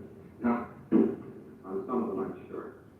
He says in your book, you say that psychotic cases can be treated by any auditor, but recently you have said that such cases should await physicians trained in Dianetics. Has new information made this warning necessary. No, it's not that a terrific warning is necessary, but perhaps at first I may have underestimated some of the slightness that would be given to the data in the book.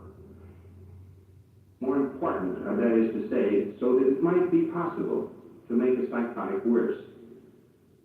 I just imagine this to be possible. I don't know of any psychotics who have been made worse by this type of auditing, and I certainly would have been the first to hear about them.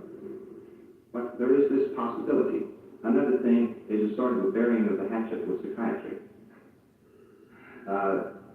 At first, I kept a rather, quite an aplomb about psychiatry and psychoanalysis and so on. I said that, and psychology, I said, I don't think these people are against me. I didn't have any ground that fact.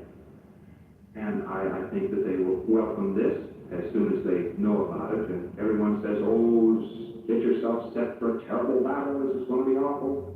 They're going to run you off the face of the earth. You're flying in the teeth of authority and so on. I didn't believe it. And I think I was justified in doing so. As those psychiatrists who have studied the techniques, and particularly those who have cared to apply them, have become very enthusiastic about Dianetics. We get wires quite regularly back there from some psychiatrist who has just used Dianetics. There was one at Missouri State. They said that Missouri State institution was very open-minded about Dianetics. Robert Moore Williams, a writer, went in there and talked to the head of it, and the two of them got together on schizophrenia. A young lady who had been insane for quite a while, and they worked her for several sessions, and then one day she lay down on the couch. She was insane, but when she got up off the couch, she was sane.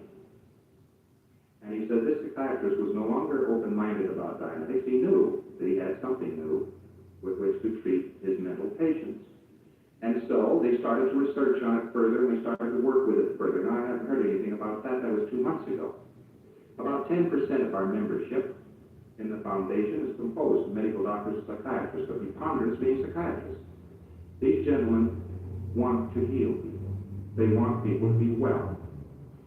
Naturally, when some engineer and mathematician suddenly walks up to a man who has studied the human mind for 12 years and says, I have the answer, they don't say, well, he studied it for 15. They say, this is impossible, because he's not a specialist, or something of the sort. And I get into an argument, but if these gentlemen test it, they go ahead. Therefore, I don't try to sell Dianetics to any of these people, by the way.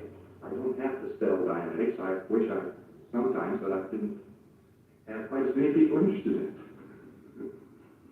But the information should be that it would be very good. It's very good medical practice and very good psychiatric practice. When a person is severely ill, a psychiatrist or a doctor who is interested in this case certainly at all times should be consulted about the case. An auditor shouldn't go in just because he knows Dianetics and suddenly steal the case away and make a big show out of it. But this is mainly is trying to instill some good manners into the professions.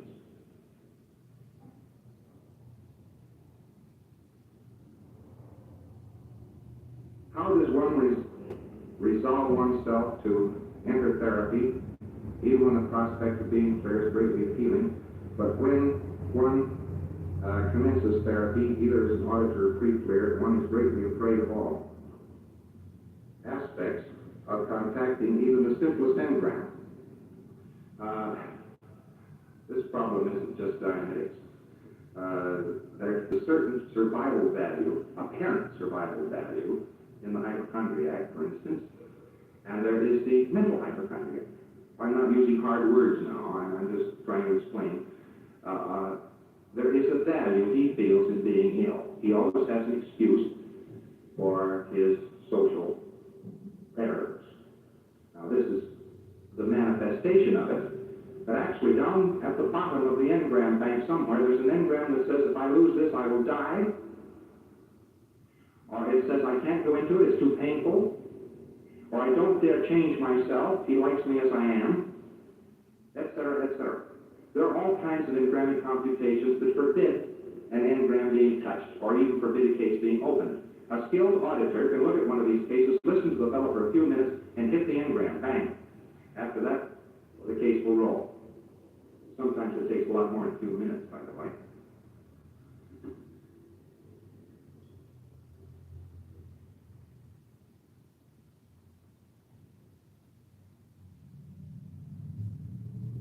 I get this one quite often. If the reactive mind can be influenced so strongly while unconscious, why couldn't the person be put under an anesthetic and told a lot of good things which would drive out all the bad engrams? Well, this mind doesn't think. That's the trouble with it. And you're trying to make one engram reason with another engram, and neither one are reasonable.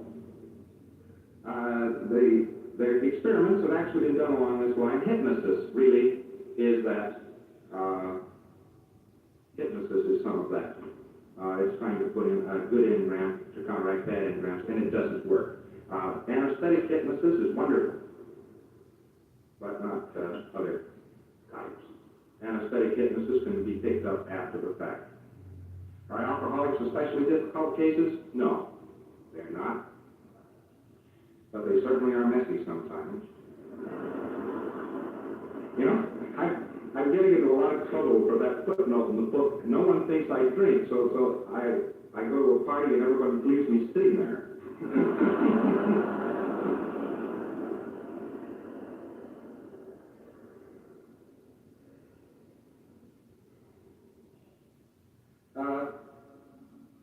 Here is another common error here. Modern psychiatry has evidence that children exhibit neuroses before they reach an age where they know the meaning of language. How can you explain this when the child could not know the meaning of the words contained in its engrams? I remind you that the only reason words become active in engrams is because the analytical mind knows what the words are. Engrams are bodies of perceptics. It's a strip of perceptics. The words have no meaning in the reactive time. I thought afterwards it was rather mean of me, but anything for science. I tested a little baby 3 weeks of age that I knew had an engram containing a swear word. I remembered this mother having received that engram, and when the baby was born, at 3 weeks, I went over to the crib and I said this swear word to the baby. The baby flinched. And then I said several other words, just nonsense syllables, that said it in the same voice tone, and the baby did not flinch. And I said the swear word again, and the baby flinched. Obviously, the baby was reacting on this word, but it was just reacting on syllables. An engram is like a phonograph record. That's all. It doesn't think. And so, as a matter of fact, the dropping of a spoon, if contained in an engram, will reactivate the engram. It doesn't matter what the word is. What is the difference between reverie and light hypnotic trance? There is rather a world of difference between the two, and I wish to caution you that we don't any longer use counting in Elizabeth, because we occasionally induce one of these light hypnotic trances. And they're very bad, and shouldn't be played with. So therefore, we merely tell, reverie is very hard to induce, by the way. All you do is tell a person to close his eyes. And that is not a light hypnotic trance. But if you count to a person who has been hypnotized before by counting, he is liable to go into an hypnotic trance. So avoid it.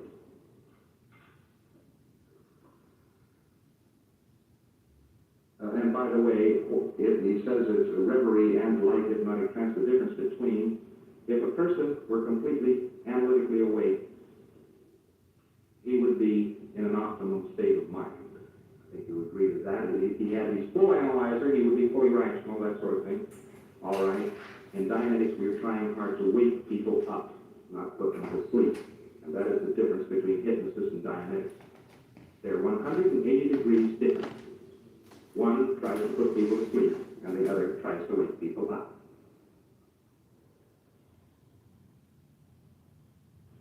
Please describe an experiment which could be performed by any medical man to demonstrate the existence of reactive memory during anesthesia without room for scientific doubt. This is a very easy experiment.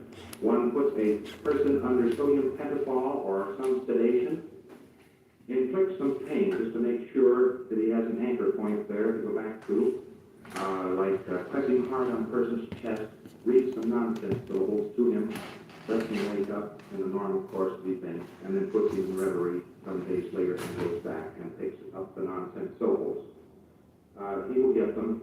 The best way to do it, so as to prohibit such things as telepathy or whatever between the person who's doing it and somebody else, is to let a couple of doctors install this engram and then let an auditor who wasn't even there and who has no knowledge of it pick it up later.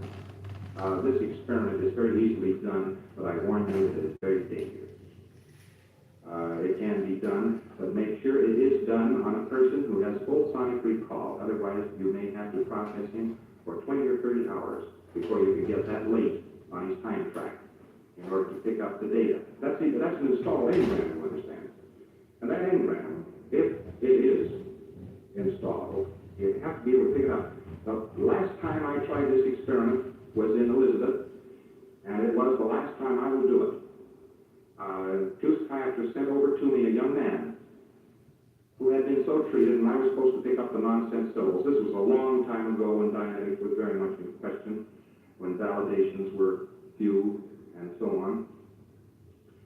And it would have been all right. They read him the nonsense syllables all right.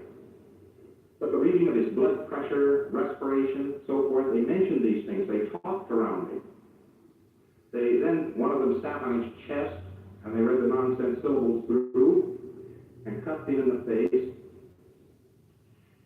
And then they said, well, he's certainly unconscious, isn't he? Yes, he is unconscious. And then they said, well, he won't be able to remember any of this anyway. I don't know why we're being so careful. He'll forget it a long time before he's in Elizabeth, even if he could remember. And this fellow Hubbard won't be able to do a thing with him.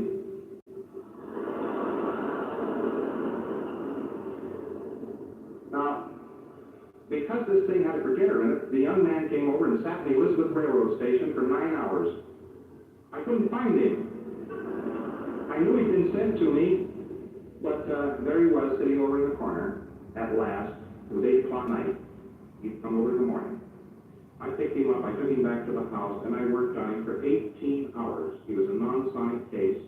I had to take grief off the case and bring the fellow up, actually, to some sort of a fair release before I could touch this thing. And I didn't dare let him get out of the house before I picked it up, for the good reason that he was in amnesia. So I picked it up and put it on a record, and I sent it back over to New York. I sent it back over with considerable disgust. And I won't do it again. But with those provisos, that test can be made. Make sure it's a sonic case, and don't say anything else but those nonsense syllables.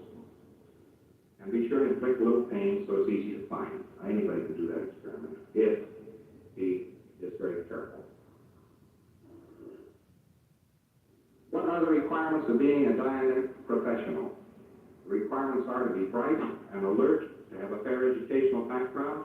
We would dearly love to have educational backgrounds of psychologists, but we find out that they do not necessarily make the best Dianetic auditors. Do not necessarily.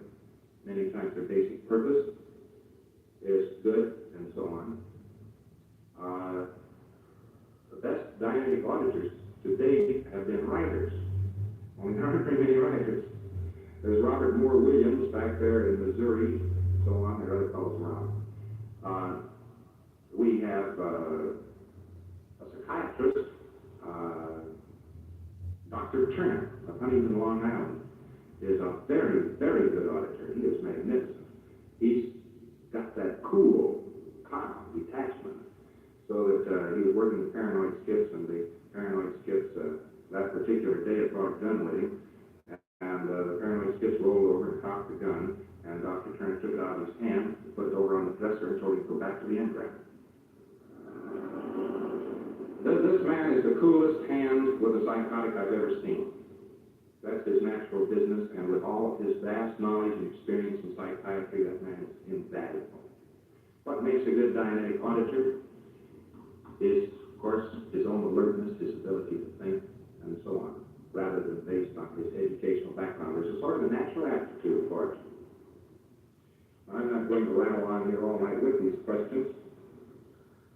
be another course of lectures here when? Well, about the special classes, the 4 lectures there are taking up standard procedure and the latest developments and demonstrations. That will be the course. As far as the professional course is concerned, that requires a month, and there is a professional school now operating down in Los Angeles. We have to keep it operating. I was going to shut it down after I delivered my lectures there, but the pressure of enrollment is such and the demand for professional auditors is still such that 2 schools, one in the east and one in the west, seem to be indicated. So a school is there in Los Angeles. Is it advisable to practice therapy on your own children? If so, what age are they most receptive? Well, I hate to have to cover child dynamics here with you. A child generally can't be processed very much before he's 8, 9 years of age. However, take one exceptional case, little Joey, the junior. He was a fairly easy case at 6 years of age. But he could run this little boy all the way back down the time track and do wonderful tricks with him. He was picking up, alertness and so forth. They got birth off the case, and the chronic set of sniffles stopped. And he worked pretty well. He was 6, but that's very unusual. Many, many people, many children wouldn't be workable perhaps until they were 12, 13, 14, 15. You can, however, do it at any child of any age. From 3 on, you can do straight wire, a new technique of direct memory, which occasionally keys out engrams. You can nearly always pick up some grief off a child. They're seldom very badly shut down. You can go in for grief engrams and pick them up. You can certainly better a child. But when you stop and think of some of the things that are in the reactive mind and the engram bank, and you stop and think taking some little girl, 8 or 9 years of age, and sending her back down a time track to an engram bank, which, if left alone, would make a psychotic out of her when she's 20. She gets into it, she can't handle it. It's just too much. She doesn't understand it. It's too much emotion, and so on. And therefore, children should not be handled too young. If a child can't handle himself ably in life, he can handle his engrams.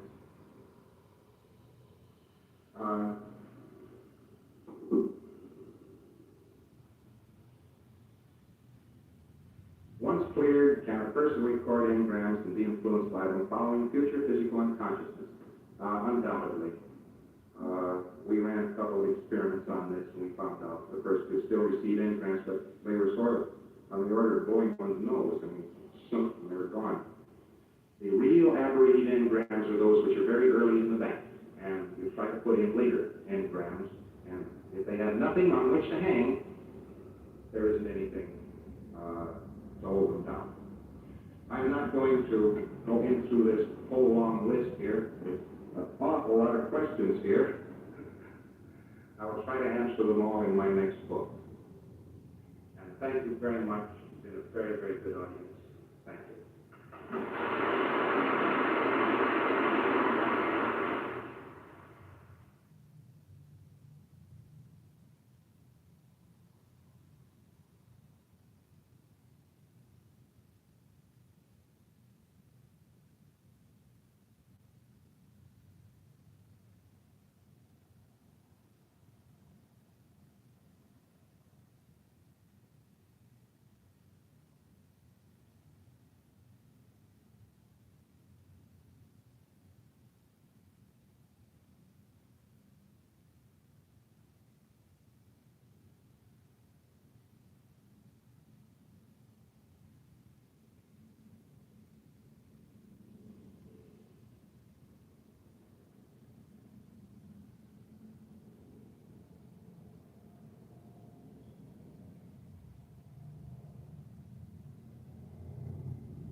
welcome to day number 5, or session 5, depending on how you're going through this program.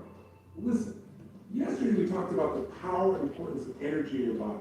You can have a lot of physical energy and have it shunted by investing the energy in emotions that pull you down.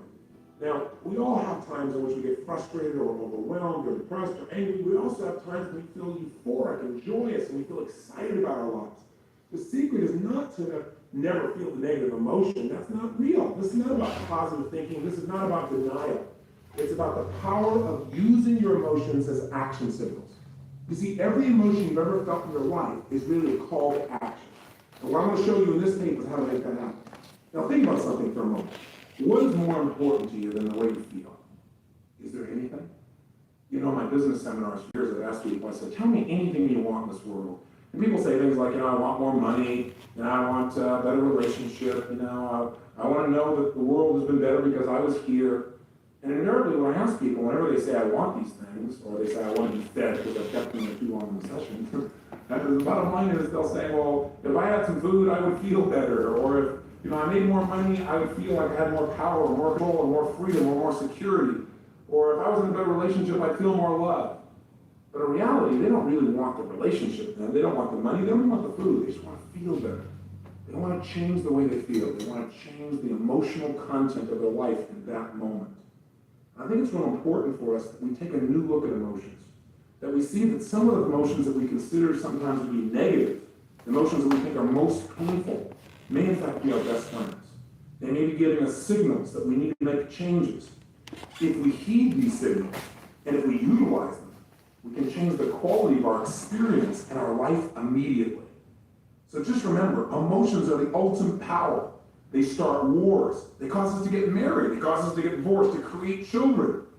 They can even make us ill or they can make us healthy. In essence, the history of your life, the history of this world is the history of emotion. Emotions are the core that call us to action and change our entire lives. So where do they come from? What's their real purpose? What are some of the most intense emotions that we experience day to day that shape our destiny and that most of us never really learn to master? And then how can we master them? How can we utilize those to increase the quality of our life? Those are, in essence, the questions I want us to answer together today. Let's start with a simpler question, though. How do you deal with your emotions right now? I'm curious. Because I found that people deal with emotions in one of basically 4 patterns. Either one, they avoid them. They literally try to not feel. They try to not have to feel, let's say, the feeling of rejection. And there's a problem with that. What would you guess it is? Well, yeah, if you're always trying to avoid rejection, you're never going to succeed. Because anything in life that requires you to deal with other human beings on a massive scale, when you're taking a step forward, when you're trying to create change, exposes you to a point where somebody may disagree with you. They may reject you. See, the ultimate fear of rejection keeps people out of relationships. They never get to have the feeling they do want, which is love, or intimacy, or a feeling of connectedness, because their fear of rejection keeps them out of it. So you can't ever avoid completely negative emotions. They're part of life, and they cause us to grow. Some people don't try to avoid emotions. Instead, they go into the I'm going to endure it phase. Or worse, I'll endure it, but deny it. Those people usually try and disassociate from their feelings. They try to say, well, it doesn't feel that bad. But meanwhile, they keep stoking the fire inside themselves by thinking about how horrible things are, or how someone's taken advantage of them, or how they do everything right, but things still turn out wrong, and why does this always happen to them? In other words, they never change their internal conversation. They never change their internal focus or their physiology. They keep feeling like heck, but they try to pretend like it's not there, deny it or disassociate it. And inevitably, this erupts, because the more you don't listen to the messages of your emotions, the more intense they get. They keep hammering on the door louder and louder, trying to get through to you. And all of a sudden, you feel worse and worse and worse. Or the third thing I see people do is they use it for competition. You got it bad, let me tell you how bad I feel. It's really going to make your life better. I hear people do it all the time. Yeah, my work's so horrible, let me tell you how terrible things are. You think that's bad, I'll show you terrible. And sure enough, people get in a match to see how bad they can make each other feel about their own lives. You want to stay out of that place. Hopefully you go with a fourth way of dealing with emotions, and that is to learn from them and utilize them. Now, where do they come from? Do they just attack us like a virus, where all of a sudden we feel something? Or as we all know, they come from other people, right? For example, if you feel loving, it's because of what somebody else did. They came over and told you they loved you, or they hugged you, or they touched you a certain way, or they kissed you, and that's what made you feel loved. Is that really true? When somebody touches you and you feel loved, the reality is you feel loved because you choose at that moment to create those feelings within yourself. You allow yourself to have those sensations. You have some rules, some criteria that say when X, Y, Z happens, then I get to feel loved. And then at that moment, when all those criteria are met, somebody hugs you, kisses you, says they love you, etc., you then in your own body create these sensations that you call love. You release those sensations. You put yourself in that physiology at that moment. Conversely, if you feel bad, if you feel angry, if you feel overwhelmed, depressed, frustrated, lonely, all of these emotions are also created by only one person, you, by what you choose to focus on, or to be even more specific, by the meaning that you attach to any experience in life. Let's repeat that so we remember it. How you feel at any moment in time is really the result of the meaning that you've given to your experience. In other words, let's say a man opens the door for a woman. How does that woman feel about that? Well, the answer has nothing to do with the actual event, but rather her interpretation of the event, what she chooses to label that event as meaning. Some women feel demeaned by the process. How dare you, you male chauvinist pig? You can imagine how some guys look back and go, what was the matter with her? Because what it meant for him was respect. Or it may have meant for him he was doing it out of appreciation, or love, or just simple caring. See, what we feel is not based on our experience, but again, on our interpretation of our experience. It's the way we represent our experience that determines how we feel. And look again at that word represent. It means, if we spell it out, represent. In other words, something just happened. Now, after it happened, you take it into your five senses, and you make a representation, another presentation of what happened inside your head. The way you represent those events will determine how you feel. So I guess in this case, this woman took the simple act of man opening the door with a smile on his face, and she represented it inside of her head as, he's trying to take advantage of me, he's trying to make me less than him, he's trying to dominate me in some way. We must be very careful of the meanings we attach to things, because those meanings basically determine the quality of how we feel in our lives.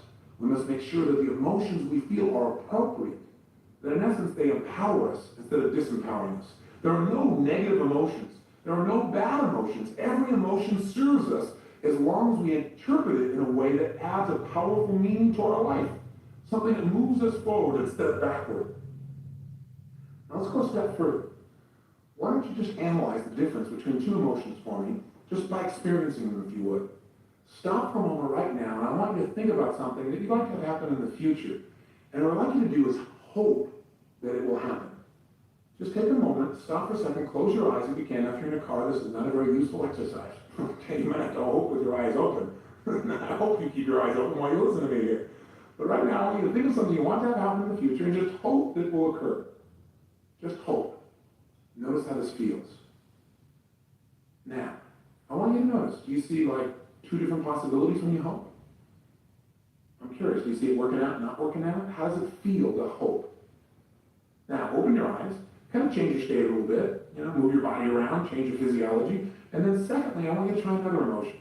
I want you just for a moment to close your eyes and think of this thing you want to have happen, but expect it to happen. Put yourself in a state of absolute expectation, where you absolutely expect, you know it will happen. And as you expect this will happen, as you know it will happen, you create that in your body. Right now, I want you to notice how it feels, and also notice how this is different than hope. And then as you do, open your eyes, and what was the difference? Now, when I ask people to do this in seminars, one of the first differences that people will tell me is that hope for them, when they hope, they saw two different examples. They saw it working out. They also thought of the possibility of not working out. In other words, they held two different options of what was going to happen in the future. And they didn't feel very certain.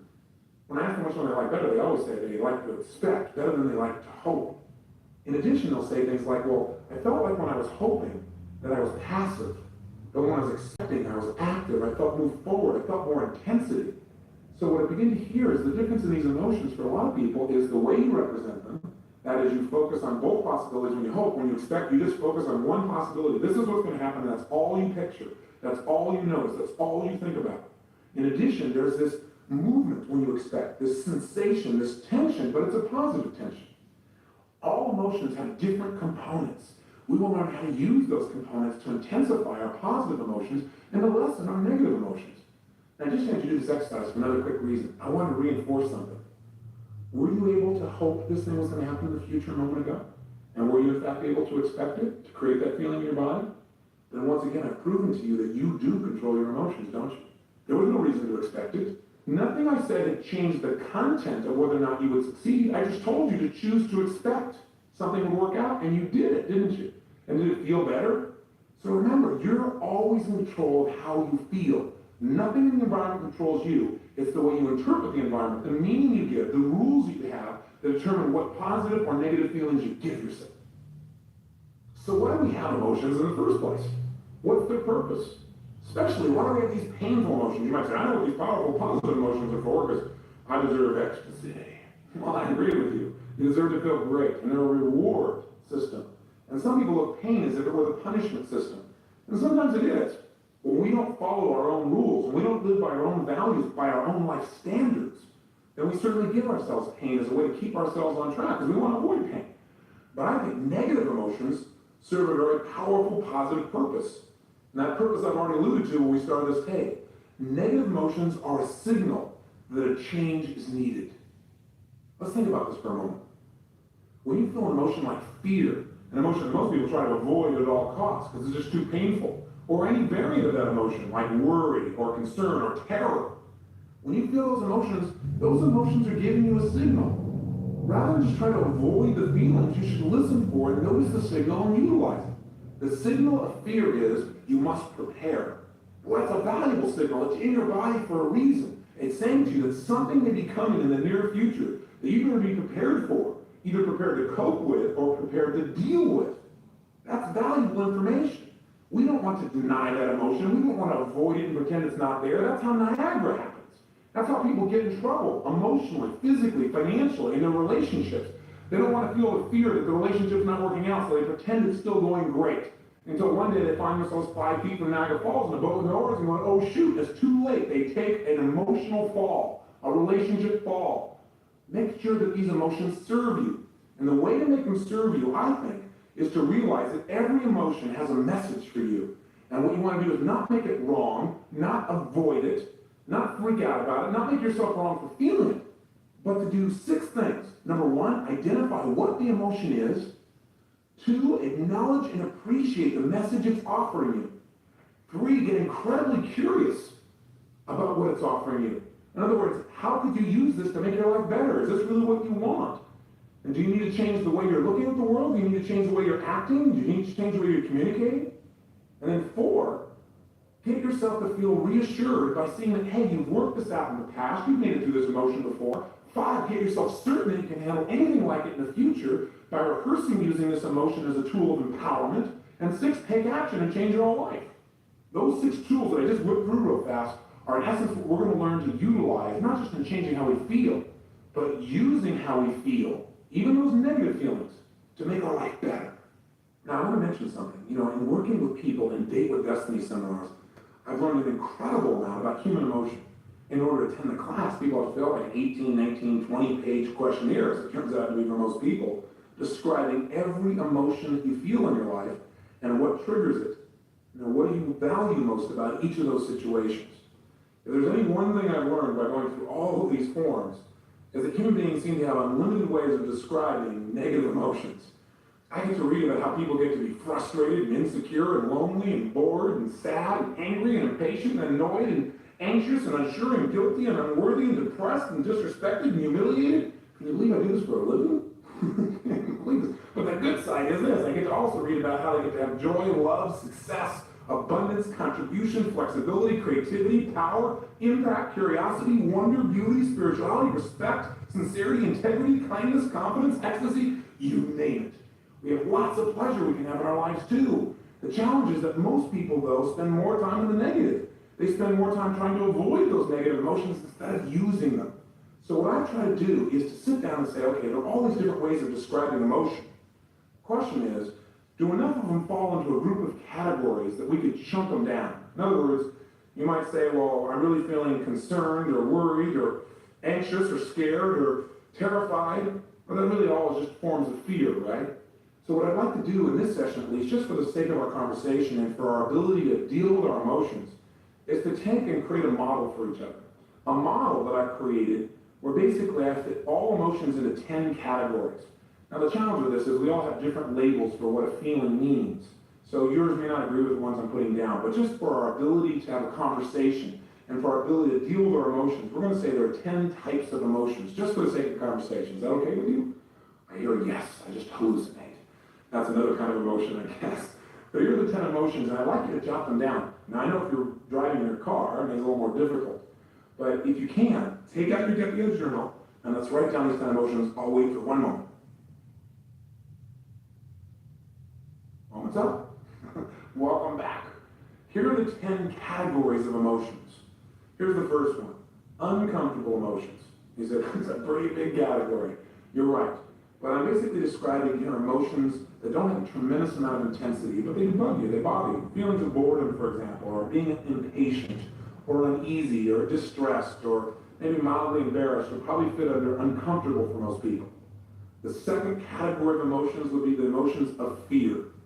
Those could be things like concern, apprehension, worry, anxiety, feeling scared, or even terrified.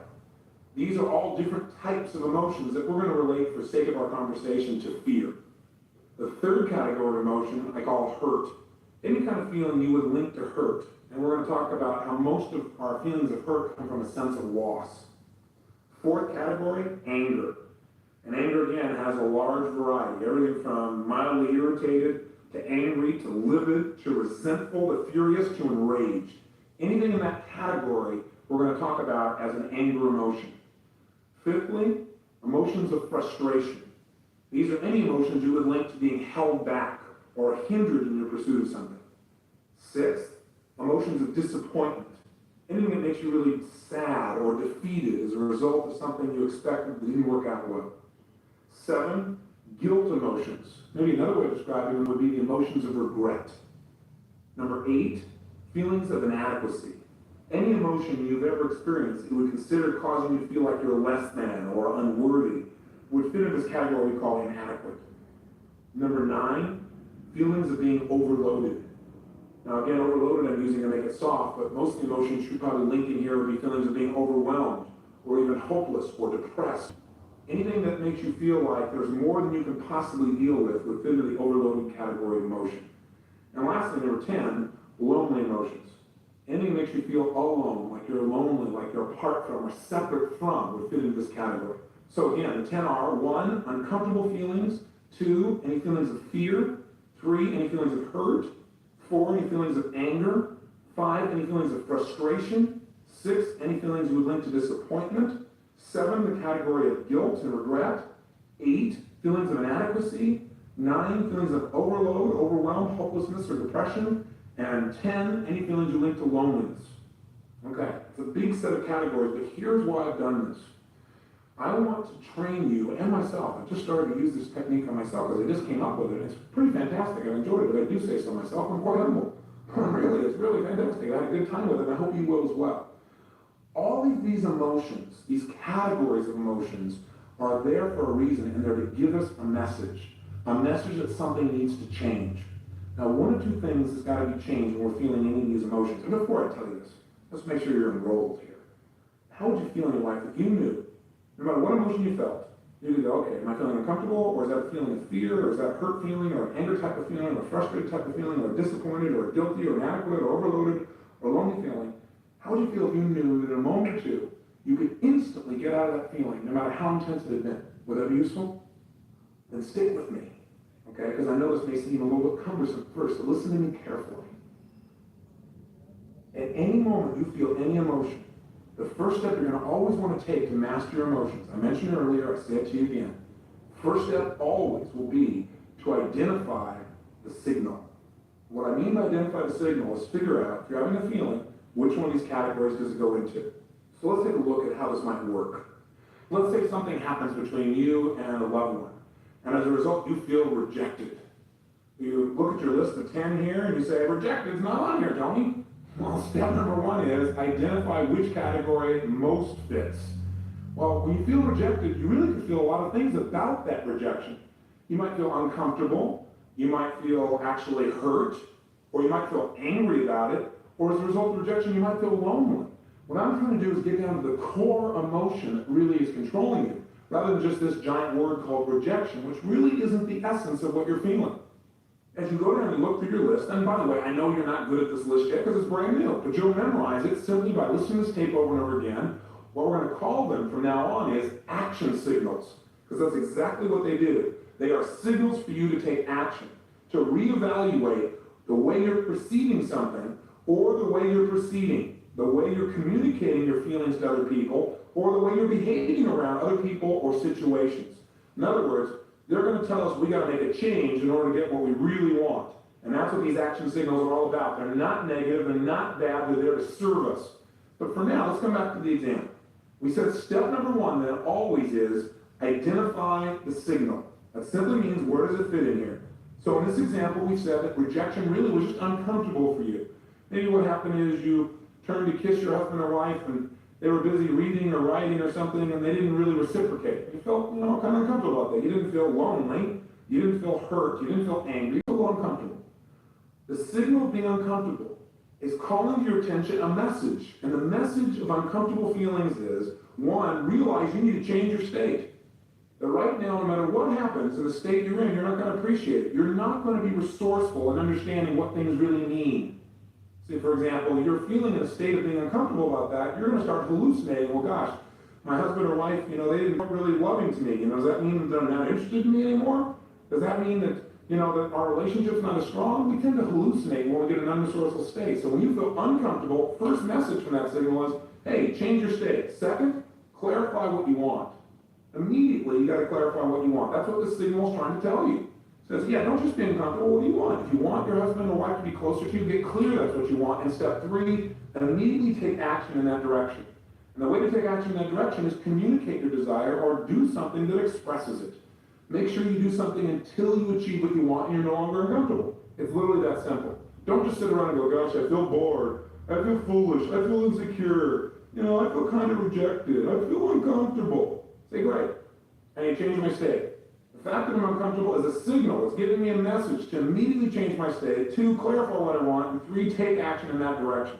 If you do that, you conquer this emotion immediately. Let's say you felt rejected to the point where you called it hurt. You really felt hurt inside. Well, what's the message of hurt?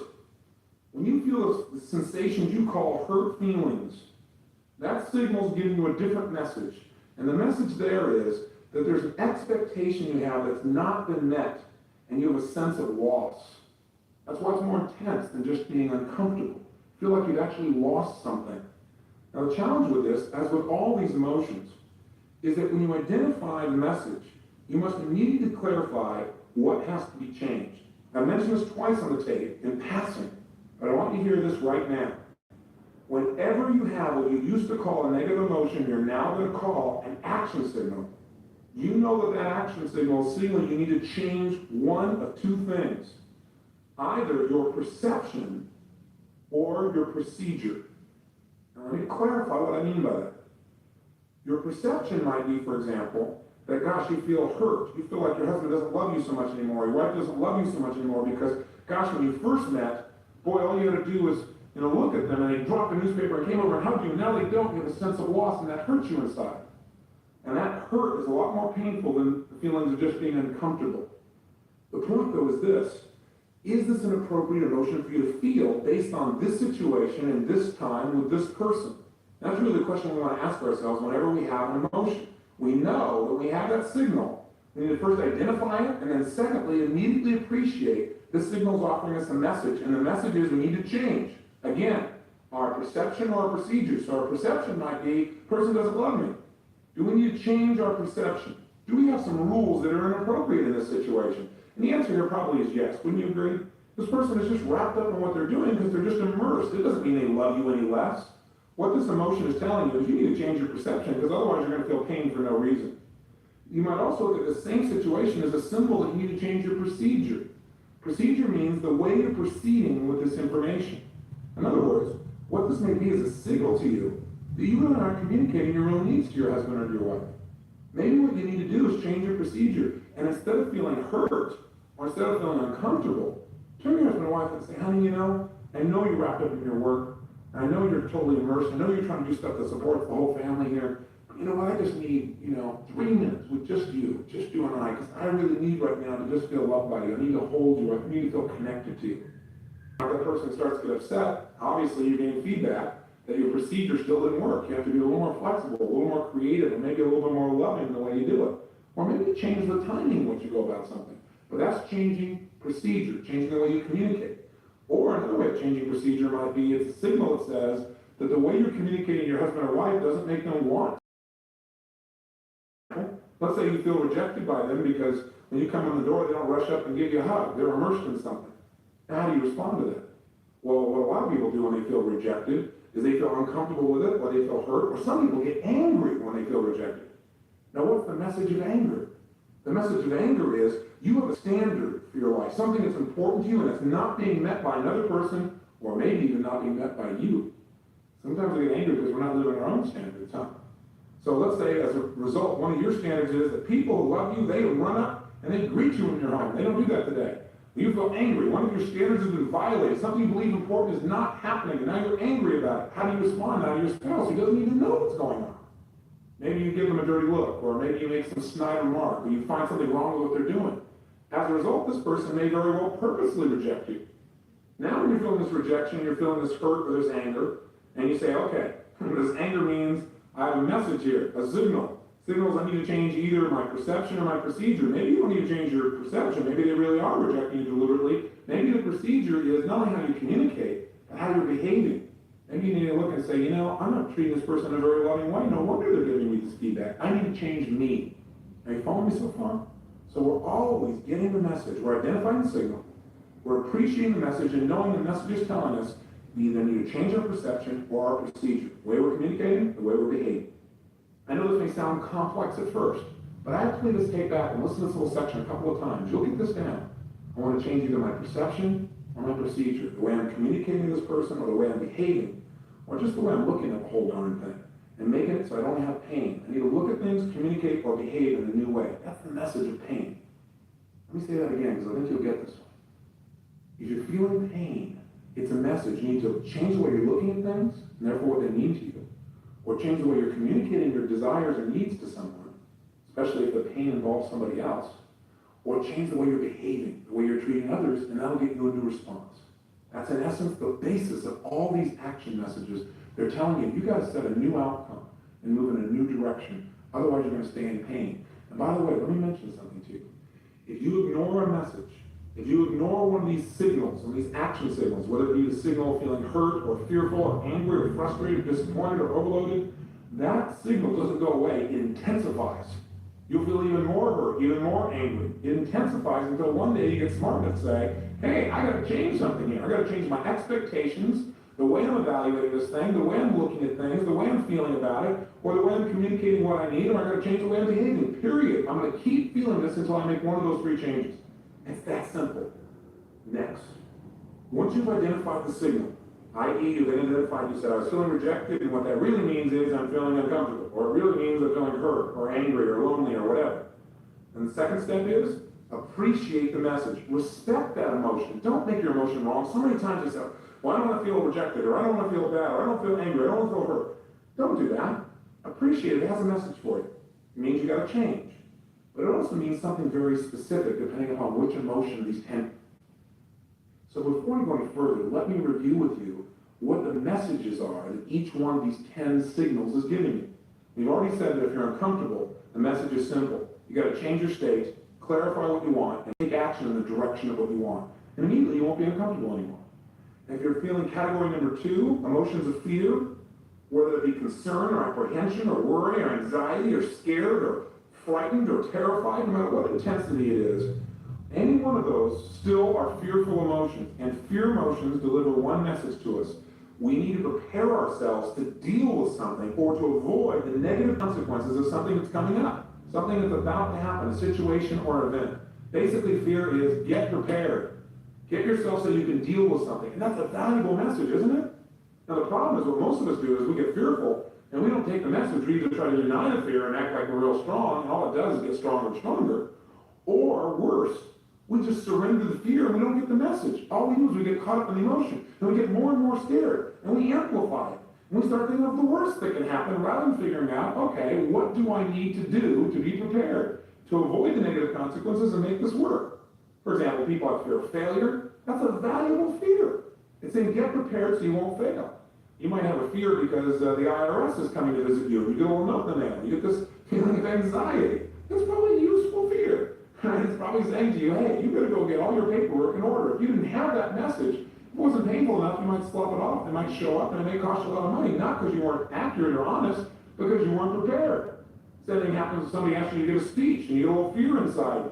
Maybe it grows into anxiety. The more intense it gets, the more we tend to surrender to the emotion rather than get the message. That's why we may want to convert fear and say, well, I'm a little concerned. What I'm concerned about is I need to prepare for this speech so I do the best possible job and I'll feel confident instead of fearful.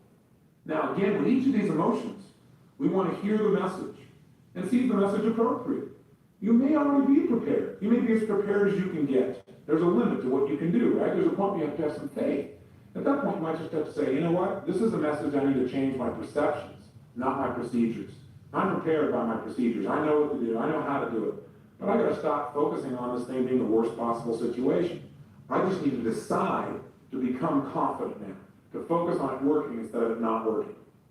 The third category of emotions, those of hurt feelings, give us a signal and a message that says you have an expectation that's not been met and you have a feeling of loss. I.e., you expected somebody to keep their word and they didn't, and that hurt your feelings. Or you expected someone never to share something that you told them privately and they told somebody else. And now you feel hurt. You feel a sense of loss of intimacy with them or loss of trust. And that sense of loss is what creates that feeling of hurt inside of us. What do we need to do? It tells us immediately, we have to evaluate, is there really a loss here? Again, do we need to change our perception? Maybe you just didn't communicate to this person that when you told them this, you wanted them to keep this information private. Maybe you haven't lost anything. Maybe you just have to change your way of communicating your needs, or again, change your behavior. The next category is anger. That's the fourth category. And again, emotions like irritation, or feeling livid, or furious, or enraged, or resentful, all of these fit into this category. Any of these emotions are simply signals giving you a message, and the message here is that an important rule that you have in your life has been violated by someone else or maybe even by you. See, when we think something's really important and somebody violates that rule, we get upset about it. How we deal with that upset will determine a great deal how much pain or pleasure we really experience in our lives and how close we get to other people or how much we push them away from us. In other words, if somebody violates your standards, that's the message. What you're supposed to do with that message is real simple. Communicate that you have a standard. Communicate that you know it's only your rule. It isn't necessarily their rule, but you need their help. So if we use the earlier example where you shared something in confidence with someone, but you didn't tell them it was in confidence, you expected them to know that, and you didn't just feel hurt, you felt angry about it. And the bottom line is, instead of beating that person up, you need to go to that person and communicate in a different way, right? Change the way you're communicating, change your procedure, and say, you know, I know you didn't understand this to be private, but this is really important to me, and you need to deal with it as quickly as possible.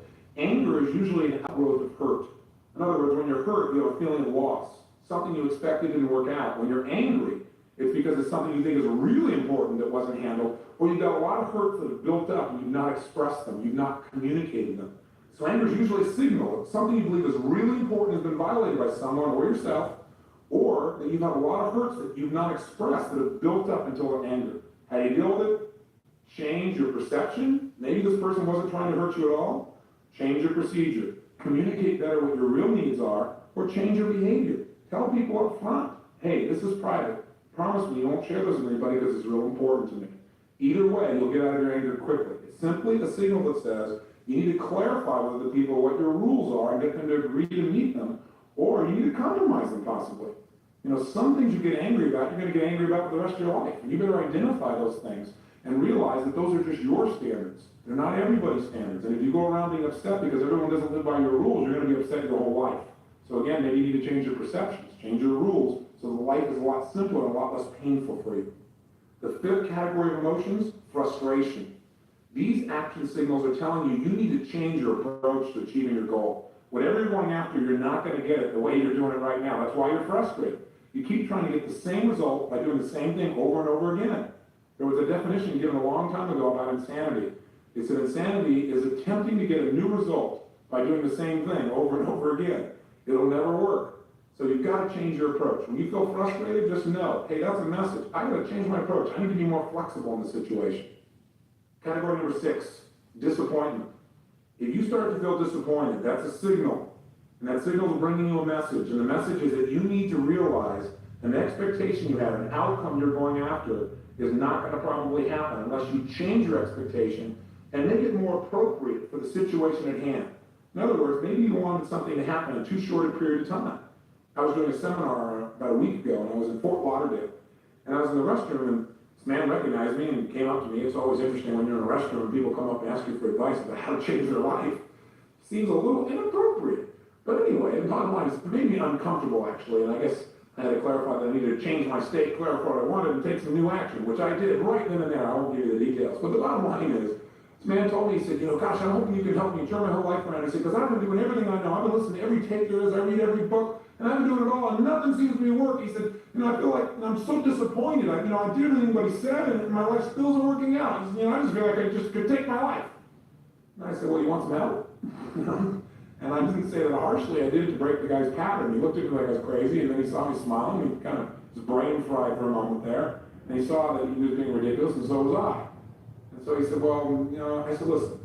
I said, what you need to realize is that the reason you're disappointed is you're getting feedback. Disappointment says that you set some pretty strong goals within a certain time frame, and you didn't meet those. So you got to change your goal a little bit. You got to make it more appropriate for where you are right now. Make it a little bit more realistic for where you are right now. I said, remember something. God's delays are not God's denials. See, you may just be in what I call lag time. Lag time means if you go out right now and you plant a seed, you don't come back the next day and look for the plant. You don't expect to all of a sudden reap your reward the next day. See, if you planted a seed and then you ran back the next day and you went to the soil and you said, hey, soil, where's my plant? Soil will just giggle at you and say, well, you knew? It doesn't work that way. You've got to work through all the different seasons and stuff. How can you be disappointed already? But some people manage to do that. I said, so you may be in lag time. Sometimes you put a seed in, you plant something, and it takes a season for you to get the reward. And you're still in springtime and you're expecting it to be fall. Realize, disappointment says you need to change your expectations. You need to change simply your view of things and come up with a more appropriate outcome for the time that you have involved, the people you have involved, the situation you have involved. So that's the message. Listen to it. Utilize it. Don't keep re-experiencing disappointment and stacking it till you feel overloaded, or overwhelmed, or hopeless, or inadequate, which are emotions we'll talk about later. But first, let's talk about the next one. The 7th major category of emotions are guilt or regret emotions. Hey, when you've got feelings of guilt or regret, a lot of people say, well, don't feel guilty about anything. Garbage. Guilt serves you if you hear the message. And the message of guilt is really simple. It says you violated one of your own standards, and you must do something immediately to ensure that you're not going to violate again in the future. That's why you have the pain of guilt. Now, what most people do is they do one or the other. They either deny the guilt, take themselves out of it, and don't feel guilty at all, which, I agree you shouldn't stay in guilt, but if you just deny the guilt and don't get the message, the guilt's going to come back. It'll get you sooner or later. It's back there. It's deep. It's dark. It'll get you. So with that fear, maybe you should turn that fear into getting the message instead of being overwhelmed and again surrendering to guilt. That's the other extreme. People just walk around and they allow themselves then to feel inferior for the rest of their life. They feel so regretful about what they once did. That is not the purpose of guilt. It's to make sure you clean up your act. It's to make sure that you don't violate this again. It's that you make things right when you screw up. That's what you got to do. Now, sometimes you can't. Sometimes someone's passed away, or something's occurred where you feel guilty about something that happened in the past you really can't change. The only thing you can change is your present and future behaviors. When you do that, you can let go of the guilt. That's the message it offers you. And again, when you immediately feel the signal, what do? You identify the signal, and you realize, hey, I'm feeling regret, I'm feeling guilt. Secondly, you appreciate the message. It's a message that says you need to change something, either your perception or your procedures. Maybe you're feeling guilty about something you shouldn't feel guilty about at all. Have you ever done that? I know I have. I felt guilty one time because I didn't help somebody feel happy enough. I used to run around. If everybody around me wasn't happy, I'd feel guilty if I felt good. How stupid. We don't want to fall into that category. You might want to change your rules or your perceptions. Or you might maybe change your procedures again. Maybe the procedure is you feel guilty about the way you communicated to somebody. You were too harsh. Go back and clean it up. Say, hey, I'm sorry. I didn't mean to do this. I really regret what I said. I was wrong. Boy, the guilt will disappear. Or change your behavior in the future. Change the way you're going to communicate to that person or people like them. Any one of these three changes again will immediately eliminate the guilt, and then guilt has served a good purpose, hasn't it? It's kept you on track, it's moved you forward, it's made you a better person. That's why it's there. Utilize it, don't wallow in it. Let's go to category number 8, inadequacy. Boy, if you feel inadequate, those are any of those emotions again that make you feel like you're less than. Feelings of being unworthy, for example, or being inadequate feelings. Whenever you feel this emotion or emotion like it, get excited. Appreciate it's offering you a message, and the message is simple. It's saying you need to do something to get better in this category right away. It doesn't mean you have to be perfect at it. Inadequacy just says you got to do something. Don't sit on your duff anymore. You're feeling inadequate because you haven't done anything to be really good in this area. Now, the first thing you got to do is, as you go through this process, is ask yourself, is this really an appropriate emotion? That is, am I really inadequate, or do I need to change the way I'm perceiving things? Maybe I got some rules that say, in order for me to be adequate, I have to go on the dance floor and outdo John Travolta. That's probably inappropriate perceptions. You need to change the perceptions, or maybe changing the procedures, which is, I need to prepare myself by doing something right now to get better. One thing you could do is just go practice. One thing you do is go out and initiate some communication. So inadequacy is a message to get up and do something to become better, or to change your criteria, to look at what you're doing and make it easier for yourself to feel adequate. You probably got rules that are too harsh. Now, category number 9. This is one of the categories that I think immobilizes and destroys more people's lives than virtually any of the other combined. And that is a feeling of being overloaded or overwhelmed or hopeless or depressed. They all fit together. I use overloaded to make it sound simpler. Because if you say, gosh, I'm depressed, you'll immediately feel much more intensity than if you say I'm overloaded. The key here is to realize that this is a signal. When you feel hopeless, depressed, overwhelmed, or overloaded, the message that's offering you is that you need to reevaluate what's most important to you in this situation. Sit down right now and decide what is absolutely important, what's a necessity for you versus what's a desire. Write down all the things that are most important for you to accomplish. Then, 2, put them in order of priority. And then 3, take the first one on your list and do something about it. It's the same thing with depression, the same thing for being hopeless. Sit down and say, okay, instead of saying it's hopeless, I need to change my state, number 1. That's always the message of all these emotions. Number 2, I got to clarify what's most important to me. Write it all out. 3, what's the order of the importance? And 4, what's the first thing on my list? Let me go handle that. The minute you go handle anything, and you deal with one simple issue, your brain can handle it. And as soon as you handle that situation, you will feel like you're in control of your world. You will not feel overloaded. You will not feel overwhelmed. You will feel like there's hope, and you won't feel depressed. Your self-esteem grows when you do something to take control of events, instead of having events take control of you. And all you have to do to take control of events is chunk them down. Pick one thing and master it. Go to number 2 and master it. The message is simple. You're trying to do too much in too short a period of time. You're looking at the whole world and expecting everything to be perfect overnight, and you're feeling like you can't handle it all. Chunk it down. Here's the final category. Category 10, feeling lonely. Have you ever felt really lonely? Gosh, I don't think there's anybody alive who hasn't. But what does it mean when you feel lonely? What is the message that you should get from that signal? I think the message is really simple. What we really need at that moment, the message is telling us we need a certain connection with people. The challenge with that message is a lot of times people take the word connection, or the idea of the need for a connection with another human being, and they make it into a sexual connection or instant intimacy. And they feel frustrated because even when they have that, they still feel lonely. What we really need to do is identify what kind of connection. Maybe you do need an intimate connection. Maybe you just need some basic friendship, or someone to listen to, or somebody to laugh with, or someone to talk to. It's really important when we feel lonely to just say, hey, this is really neat. What's great about being lonely is it says I really care about people. I love to be with people. And I need to find out in what way I want to be with somebody right now. And then take an action immediately to go in the direction we want. In other words, all 10 of these emotions are a message to our brain to say, hey, what you're doing right now isn't working, and you need to change it. You either change your perception, change what criteria you're using, your way of looking at things that makes you feel this way, because your perception is not appropriate, or change the way you're communicating. You're not communicating things in a way where people know your needs, or just change your behavior. What you're doing isn't working. Change your approach. So whether it be fear, where you're saying, hey, what you're doing is you're not prepared enough, get more prepared, or change your perception. You are prepared, you're just making a criteria for yourself. You have to have too much to feel prepared. You're feeling fearful because your criteria are too intense, your rules are too hard to meet. Change it and look at it and see that you really are prepared.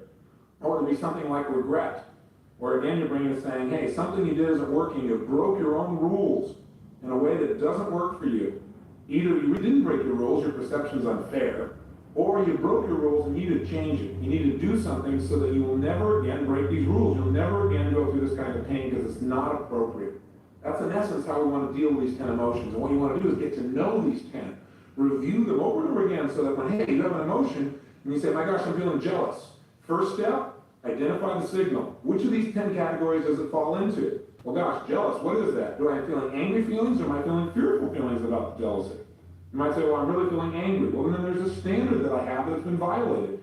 First step, do I need to change my perception or my procedures? As I respect the emotion, what is the meaning I should take from this? What's the message? Well, maybe, the fact that they said hello to this other person, maybe I need to change my perception. Maybe that's not so bad. Maybe I shouldn't feel jealous about that. Maybe that's an unfair rule, an unfair way of looking at things. Or maybe I need to communicate my needs. That it wasn't just a conversation, it's giving that person a kiss like that doesn't meet my rules. And I need to communicate that to that person so they know, so that they can respect my values, so they can respect what my needs are. Or maybe I can change my behavior, and when I start to feel jealous, instead I can just go and share more intimate feelings, more loving feelings to this person I was jealous of. Maybe it'll change the whole quality of the relationship right then and there. So now that we understand the messages, the 10 messages, and again, I know you need to review this, let's take a look at the 6 steps. I've given you the first 2, and I've repeated them over and over again so that you'll remember them. What's step 1? You feel an emotion. I don't care what it is. Let's say you say, I feel destroyed. Number 1, immediately identify the signal. What is destroyed? Is that uncomfortable? No, it's more than that. Is it fear? No. Is it hurt? Yeah, it feels really hurt. That's what it is. So you identify what it is. 2, appreciate the message. Saying I got to change something. Okay, do I need to change my perception? Or do I need to change my communication of my needs? Or do I need to behave differently? What do I need to do there? And what's the specific message? What is the specific message that hurt offers me? Hey, there's an expectation I have that's not being met, and I have a feeling of loss. Then I go to step 3 of the 6 steps, and that is, I gotta get curious. What I need to do is get curious about what do I really want to feel, and what would it take to make that happen? So here are the 4 questions you're gonna ask to get curious. You've identified the challenge, you appreciate the message, you respect the fact that your emotions are helping you, they're giving you a signal to take some kind of new action, and now you're curious. And your curiosity is, well, how do I really want to feel? Let's say you were feeling destroyed, which is really just hurt. How do you want to feel? Well, I want to feel confident, or I want to feel loved, or I want to feel connected. As soon as you identify what you want to feel, you're moving in the direction you want to go. All these emotions are telling you is you need to refocus on what you want, take some new action. So ask yourself, what do you want? How do I want to feel? Second question you want to ask from a curious state of mind is, what would I have to believe in order to feel this way right now? So you might say, well, what I want to feel is close friendship instead of pain. And so the next question you ask is, what would I have to believe in order to feel that way? Well, I'd have to believe that nothing could ever violate my sense of friendship with this person, that they really do care about me, that that feeling is really there. Third question, what am I willing to do to handle this right now so I can feel this way? Well, I'm willing to believe that. I'm willing to trust. I'm willing to have that faith. I'm willing to communicate to that person that I love them no matter what. I'm willing to ask them, what does it take for us to really have friendship here and not to be in a position where I feel destroyed by the way somebody communicates? Now the fourth question is, what's great about this, or what can I learn from this? You might want to ask yourself, well, one of the things I learned is that I contributed to these feelings by my rules, by the way I looked at things, or by my intensity. So what can I learn from this so in the future I never have to go through these feelings again? Again, if you get curious about your emotions, and what created them, and what you can learn from them, and how you can make sure you don't have to go through the pain again, then sure enough, you can accelerate your growth in life, experience a lot more pleasure and a lot less pain. Step 4, you get confident. How do you get confident? You reassure yourself that you can handle these emotions right now by remembering times when you've handled them in the past. Are you following me on this? Have you ever felt jealous before, and then you got over it? Can you remember a specific time? Or have you ever felt destroyed, really hurt, but you got over it? Go back and remember a specific time when you really felt hurt and somehow you got over it. You didn't think you could, but maybe you communicated with the person, or maybe you changed your state, or you asked yourself a good question like, what else could this mean? Maybe this person isn't trying to destroy me, they're not trying to hurt me, maybe they're just stressed out, maybe it's not even about me. Maybe people are doing the best they can with the resources they have. Remember a time when you're able to deal with the emotion, and that'll make you confident you can deal with it right now. Step 5, get certain. And what I mean by that is, to be certain you can handle this, stop right now in your mind and imagine coming up with different ways of handling this emotion. Come up with 3 or 4 different ways where that jealousy comes up and you communicate it to somebody else in a way where they're hearing you. And if one doesn't work, you try another one. You rehearse it in your mind several times. When you see yourself, okay, one time expressing it by saying, you know, I know I'm wrong and I have this misperception. Another time you may say, you say it with a smile and say, you know, I'm a little crazy at times, but you know, this is how I felt here. Another time you do it by giving the person a hug and whispering, you know, I need your help. See, you look at many different ways of communicating something, so you deal with the emotion and you rehearse it. So pretty soon you feel confident. Gosh, I got lots of ways of expressing my emotion in a way that empowers me in my relationships rather than disempowers me. And finally, step 6, get excited and take action. Do something right away that reinforces you can handle this emotion. Go make that communication with the person you need to so you don't stay stuck in the emotion. Go express your emotion in some way that reinforces that what you've rehearsed inside your mind and what you got curious about, the new distinctions you made, really do work for you. That really you can change the way you feel and you're doing it right now. 6 simple steps, 10 emotions that you can recognize. How do you get good at anything? The answer's pretty simple. Practice. I hate that word practice though. I'd rather say do it, because practice implies maybe you're not very good at it.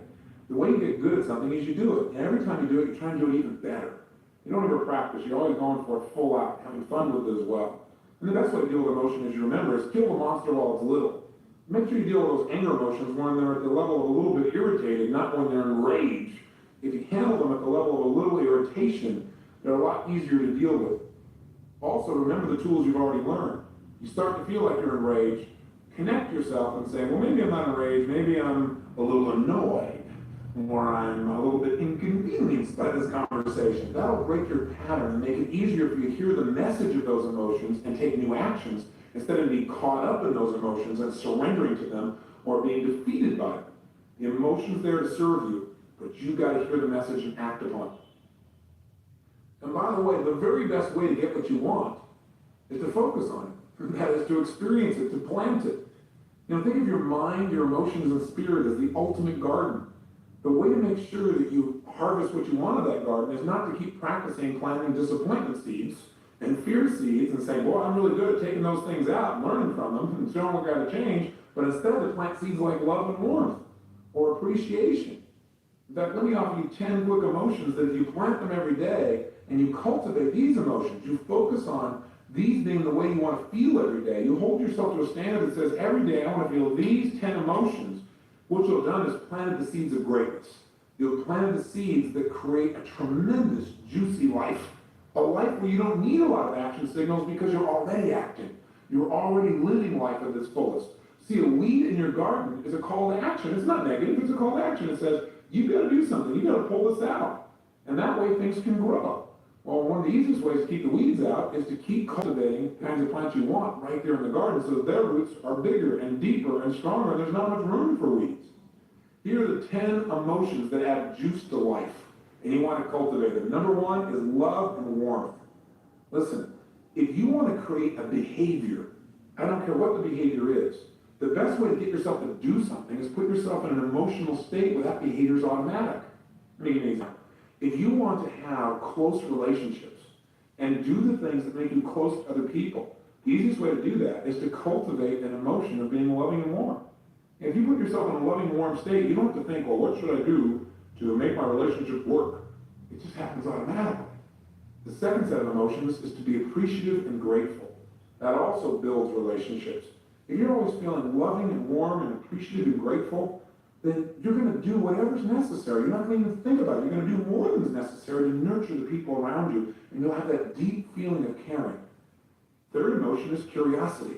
Gosh, if you really want to grow in your life, learn to be curious like a child. Children know how to wonder, and that's why they're so darn happy. That's why they're never bored. So you want to cure boredom? Be curious. And if you want to get yourself, let's say, to study more, and you're in school, and you're trying to push yourself to study, that's a hard behavior to create. But if you're curious, studying's automatic, isn't it? You don't have to work at it. Cultivate the emotion of curiosity, and life becomes an unending study of joy. 4, get excited and passionate every day. See, excitement and passion add juice to anything. I think it was Benjamin Disraeli who said, man is truly only great when he acts from his passions. Passion adds to life enjoyment. It can turn anything that seems to be a challenge into a tremendous opportunity. We want to make sure we add that passion and excitement each day, and the way we do that, the way we have the love, the warmth, the appreciation, the gratefulness, the curiosity, the excitement, the passion, guess how we get that? We decide to feel it. See, I teach people in my Date with Destiny to create what I call a code of conduct. It's a set of emotional states that you put in front of you, and you say that every single day you are committed to live those emotions, even if things don't go well, even if it rains on your parade, even if all your expectations are not met. You choose to feel this way anyway, because cultivating these emotions makes life work. And out of these emotions, it causes you to do the things that make life for you successful in every sense of the word. Mental, emotional, social, spiritual, intellectual, physical, financial, every sense of what success can mean for all of us. So we want to cultivate each of these emotions. Fifth major emotion to cultivate, determination. Hey, you want to go on a diet? You want to get yourself to follow through? It's really hard to do, isn't it? Most people fail because they try to push themselves to go on a diet rather than putting themselves in a state of determination. So if you're determined, now a diet is easy because you're in an emotional state where the appropriate behaviors happen automatically. The sixth powerful seed to plant to make your garden grow with joy and passion and energy, flexibility. Boy, if there's a seed to plant that will guarantee success, it's the ability to change what's going on. All those action signals, all those things you used to call negative emotions, are just a call to be more flexible. Be more flexible in the way you evaluate things, your perception of what things really mean. Be more flexible in the way you communicate. Be more flexible in your behavior, and your whole world changes. The seventh major emotion, confidence. When you're confident, you're willing to try things. You're willing to put yourself on the edge. You're willing to really experience that one emotion that every single religious book on the planet talks about, faith. Now, one way to get confidence, one way to develop faith, is to use the muscle more often, to practice it, to exercise it. I often ask people, are you confident in tying your shoes? And people say, well, of course. I say, how confident? They say, absolutely confident. I said, how come? I said, well, because I've done it a billion times. Well, if you want to have confidence, the best way to have it is exercise it every day. Utilize it. Have some faith. Have some trust. Choose to be confident in a situation, and you'll discover that you're going to do well. For example, most people are fearful about things that they think someday may happen, and they feel bad about it in advance. How many of the things you used to be fearful about never came about? Just think of those times you've chosen to be confident, you would have reinforced that confidence is the way to live. Choose confidence over fear. 8, be cheerful. Gosh, I added to my values list cheerfulness not long ago, and when I did, people around me commented, God, there's something about you. You seem so happy. I thought I was always happy. But you know what? There's a difference between being happy on the inside and being cheerful. Being cheerful means that when you're happy, you tell your face about it. Everything works together. And when you're communicating with people and you're feeling happy on the inside, they feel happy being around you. It means that you're trying to be happy in a way that not only makes you feel happy, but the people around you as well. And cultivating that emotion enhances your self-esteem, makes life more fun, causes people to respond to you in a way where you need a lot less of this stuff like fear and hurt and anger and frustration and disappointment and overload and depression and guilt and feelings of inadequacy. All those seem to disappear in an environment that's cheerful. Cultivate this emotion, you won't need so many of those action signals to get your attention. Here's number 9, feeling healthy. Gosh, feeling physically vibrant and healthy is a great way to make sure that anything else bounces off you. Have you ever noticed how when you got tons of energy, you feel alive, you feel vital? The challenges, even the challenges that used to really destroy you, you seem to handle so much better, so much easier. It's like those action signals aren't really necessary when you feel vibrant and alive. Cultivate the feelings of being healthy and practice the things you know will make you feel physically vibrant on an ongoing basis. And finally, the 10th seed to plant, maybe one of the most important ones of all, is a sense of contribution. If every day you can feel like what you do adds something, more than just to your own life, but to others as well, then life takes on a new, deeper sense of meaning.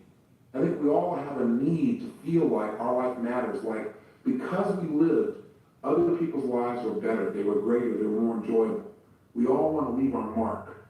And each day we can do that in little ways. We can do it by the way we smile at somebody we don't even know, or by giving a compliment, or just by appreciating someone who really needs to be appreciated. So often people get angry because they don't feel appreciated. Maybe the next time you start to feel angry, just realize that you've got a standard there that says, if I do this, people have to respond to me. Maybe that's inappropriate. Maybe from now on, you learn to make yourself feel good. You learn to appreciate yourself, or you learn to communicate to people and say, I'm not feeling very appreciated. I love a few strokes here or there. And you know what? You give yourself that anger in a heartbeat. You've taken on a new task, a new direction. But in your own life, why not every day just focus on how you contribute, how you already have contributed? Notice the little things you do to support other people. They'll make you feel good about yourself, and it'll make you want to do even more. And the more we contribute, the more addicted we get to giving more to other people. And if everybody in life got addicted to this feeling of contribution, imagine what the world would be like. So those are the 10 C's. Love and warmth, appreciation and gratitude, curiosity, excitement and passion, determination, flexibility, confidence, cheerfulness, health, and a sense of contribution. Plant these emotions daily and watch your whole life grow with a vitality like you never dreamed of. Well, I've dumped a lot on your brain for emotions. I think this is a tape you'll probably want to listen to a couple of times to really get good at using these action signals as well as planning the positive ones. Remember the 6 steps. Identify the signal. This feeling I'm having right now, which of these 10 categories does it fit into? 2, appreciate the message. Respect it. Don't make the feeling wrong. Just immediately look at it and say, okay, this is a message I need to change something. Number 1, maybe I need to change the word I'm using. Maybe instead of being devastated, I'm a little concerned. Or maybe I need to change my perception or my rules about this. Maybe it's inappropriate to feel this way. Or maybe I need to change my procedures. In order to get this emotion, I need to communicate more effectively. Tell me, this is really what I need. I want to meet your needs too. Can you help me out with this? Or maybe I need to behave differently. Maybe I need to just treat people differently and they'll treat me differently and I won't feel this hurt or this anger or this depression or this upset. Or maybe I need to be more flexible in my behavior and then I won't feel like I'm stuck anymore. I won't feel so frustrated. Again, I've got a lot of choices. 3rd, get curious. Get curious about what you really want. Ask yourself, what do I really want in the situation first? 2nd, what would I have to believe in order to feel that way right now? Maybe you already believe it and can start feeling that way instantly. 3rdly, what am I willing to do to make it the way I want it? And 4thly, what can I learn from this? What's great about this? And if I contribute to this, and how can I make it better so I don't have to experience it in the future? How nice to be able to move on. 4thly, get confident. Remember times when I've dealt with this. Remember some specific times you dealt with this emotion, and you handled it. You turned it around. We all need a little hope, and one of the best places of hope is that we've handled it in the past. Hey, I've done the past, so I can probably handle it in the future, and I can probably handle it right now. And then get certain, number 5. Get certain, because you're not just confident about the past, but rehearse in your mind. Imagine dealing with it coming up in the future. Situations where it would come up, and now you handle it easily. The best way to get good at something is practice it. And there's a good thing to remember. Our brain can't tell the difference between something we vividly imagine and something we actually experience. So if we imagine dealing with it enough times, we'll start to feel absolutely certain we can deal with it in the future, and we will. That mental program will be in place. And finally, get excited and take action.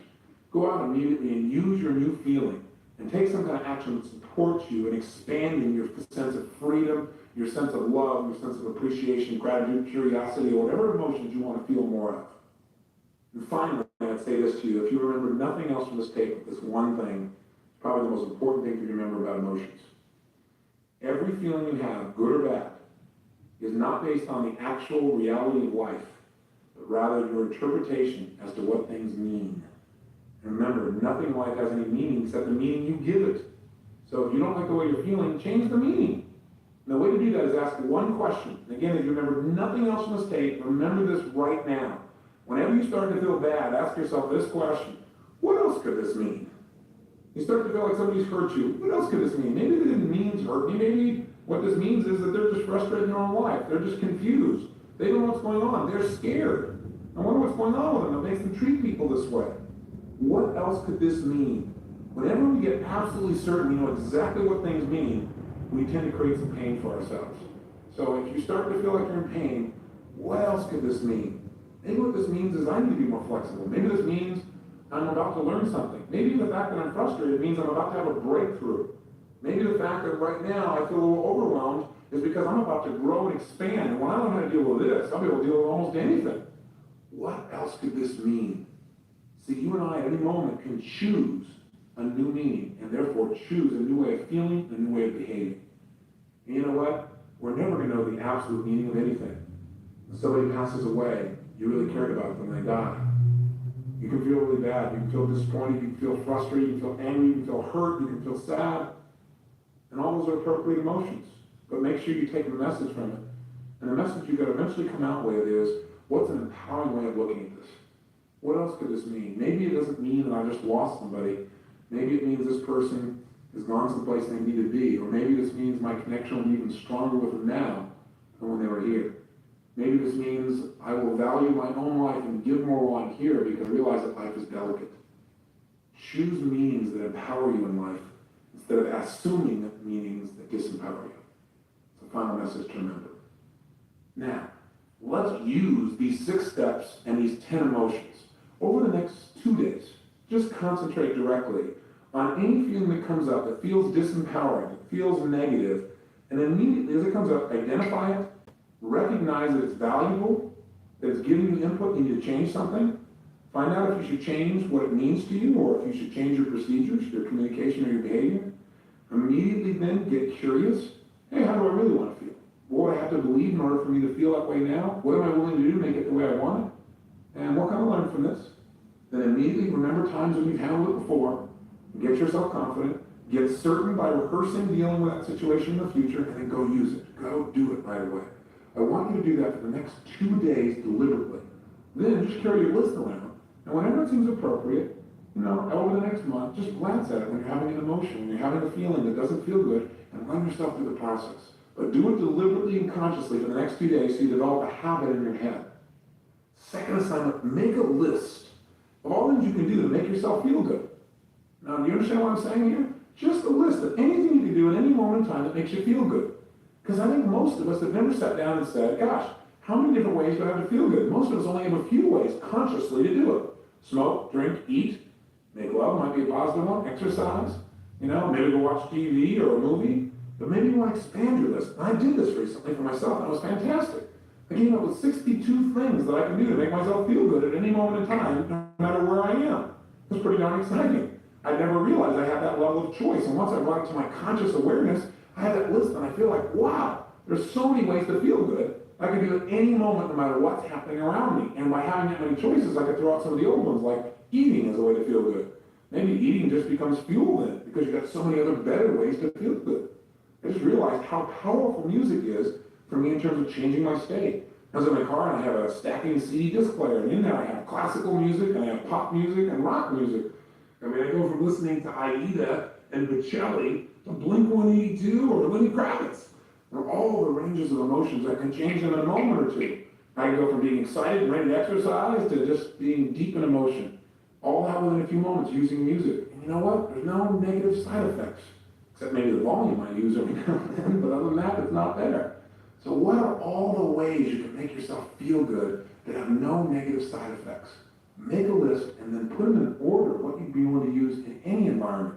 And for example, taking the right kind of breath and just change the way I feel is a fantastic gift I can give myself, and I can do it anywhere, anytime, anyhow, even if there's not music around. So make a list for yourself. It'll expand your world, it'll expand your emotional choices and how to trigger yourself. Thirdly, look at these 10 emotions that you used to think of as disempowering. You keep calling them action signals. But the truth is, if you could avoid them altogether, and if you didn't need them to give you action signals, you were already acting, that would be the preference, wouldn't it? Or if you never got into the deepest part of those emotions. In other words, if you felt, mildly annoyed instead of absolutely frustrated, that certainly would be to your advantage. So you might want to develop a belief, a singular global belief that really helps you not have to feel these feelings very often at all. I'll give you an example. I've done this for a lot of these feelings for me. If you look at an emotion like, for example, feeling lonely, a lot of people are afraid of being lonely or they're afraid of being abandoned. I've always told people, I'm never afraid of being abandoned. You could never abandon me because I just follow you. I'm going to go after you. So I have a belief that says no one can abandon me because if I really care about somebody, I can always make that relationship work. Or another one might be if a person is feeling like they're depressed or overwhelmed, a belief that I have is this too shall pass. And that the best is yet to come. See, if you adopted that belief and you start to feel certain that the best is always yet to come, think how that might change your life. It might not only wipe out feelings of hopelessness or depression or overwhelm, but it also may cultivate that feeling of excitement and passion for life, maybe more of that gratitude as well. And a final one, many of you are feeling that I offer, if you really start to feel disappointed, just remind yourself that, hey, there's always a way. If you're committed, you can still turn this thing around if you adjust your approach. Maybe the antidote to feeling angry towards someone or hurt by them would be to remember that people always do the best they can with the resources they have. And lastly, just remember, nothing in life has any meaning except the meaning you give it. If you don't like the way you feel, choose to create a new meaning. Have fun with your emotions. Play with them. Learn from the ones that used to be painful. And choose to live and enjoy and experience the ones that create for you tremendous pleasure. And by the way, our next session is on finances, on money. And money is driven by our emotions. I mean, how you feel determines whether you spend or don't spend, whether you save, whether you give up. It's still an emotional device. That's why we want to cover our emotions first. So until tomorrow, my friends, smile big, enjoy your life, convert pain into pleasure, and most of all, live with passion.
you are, congratulations. If you take a day off, congratulations to you. Whatever's right for you, what I want you to do, set yourself up for success.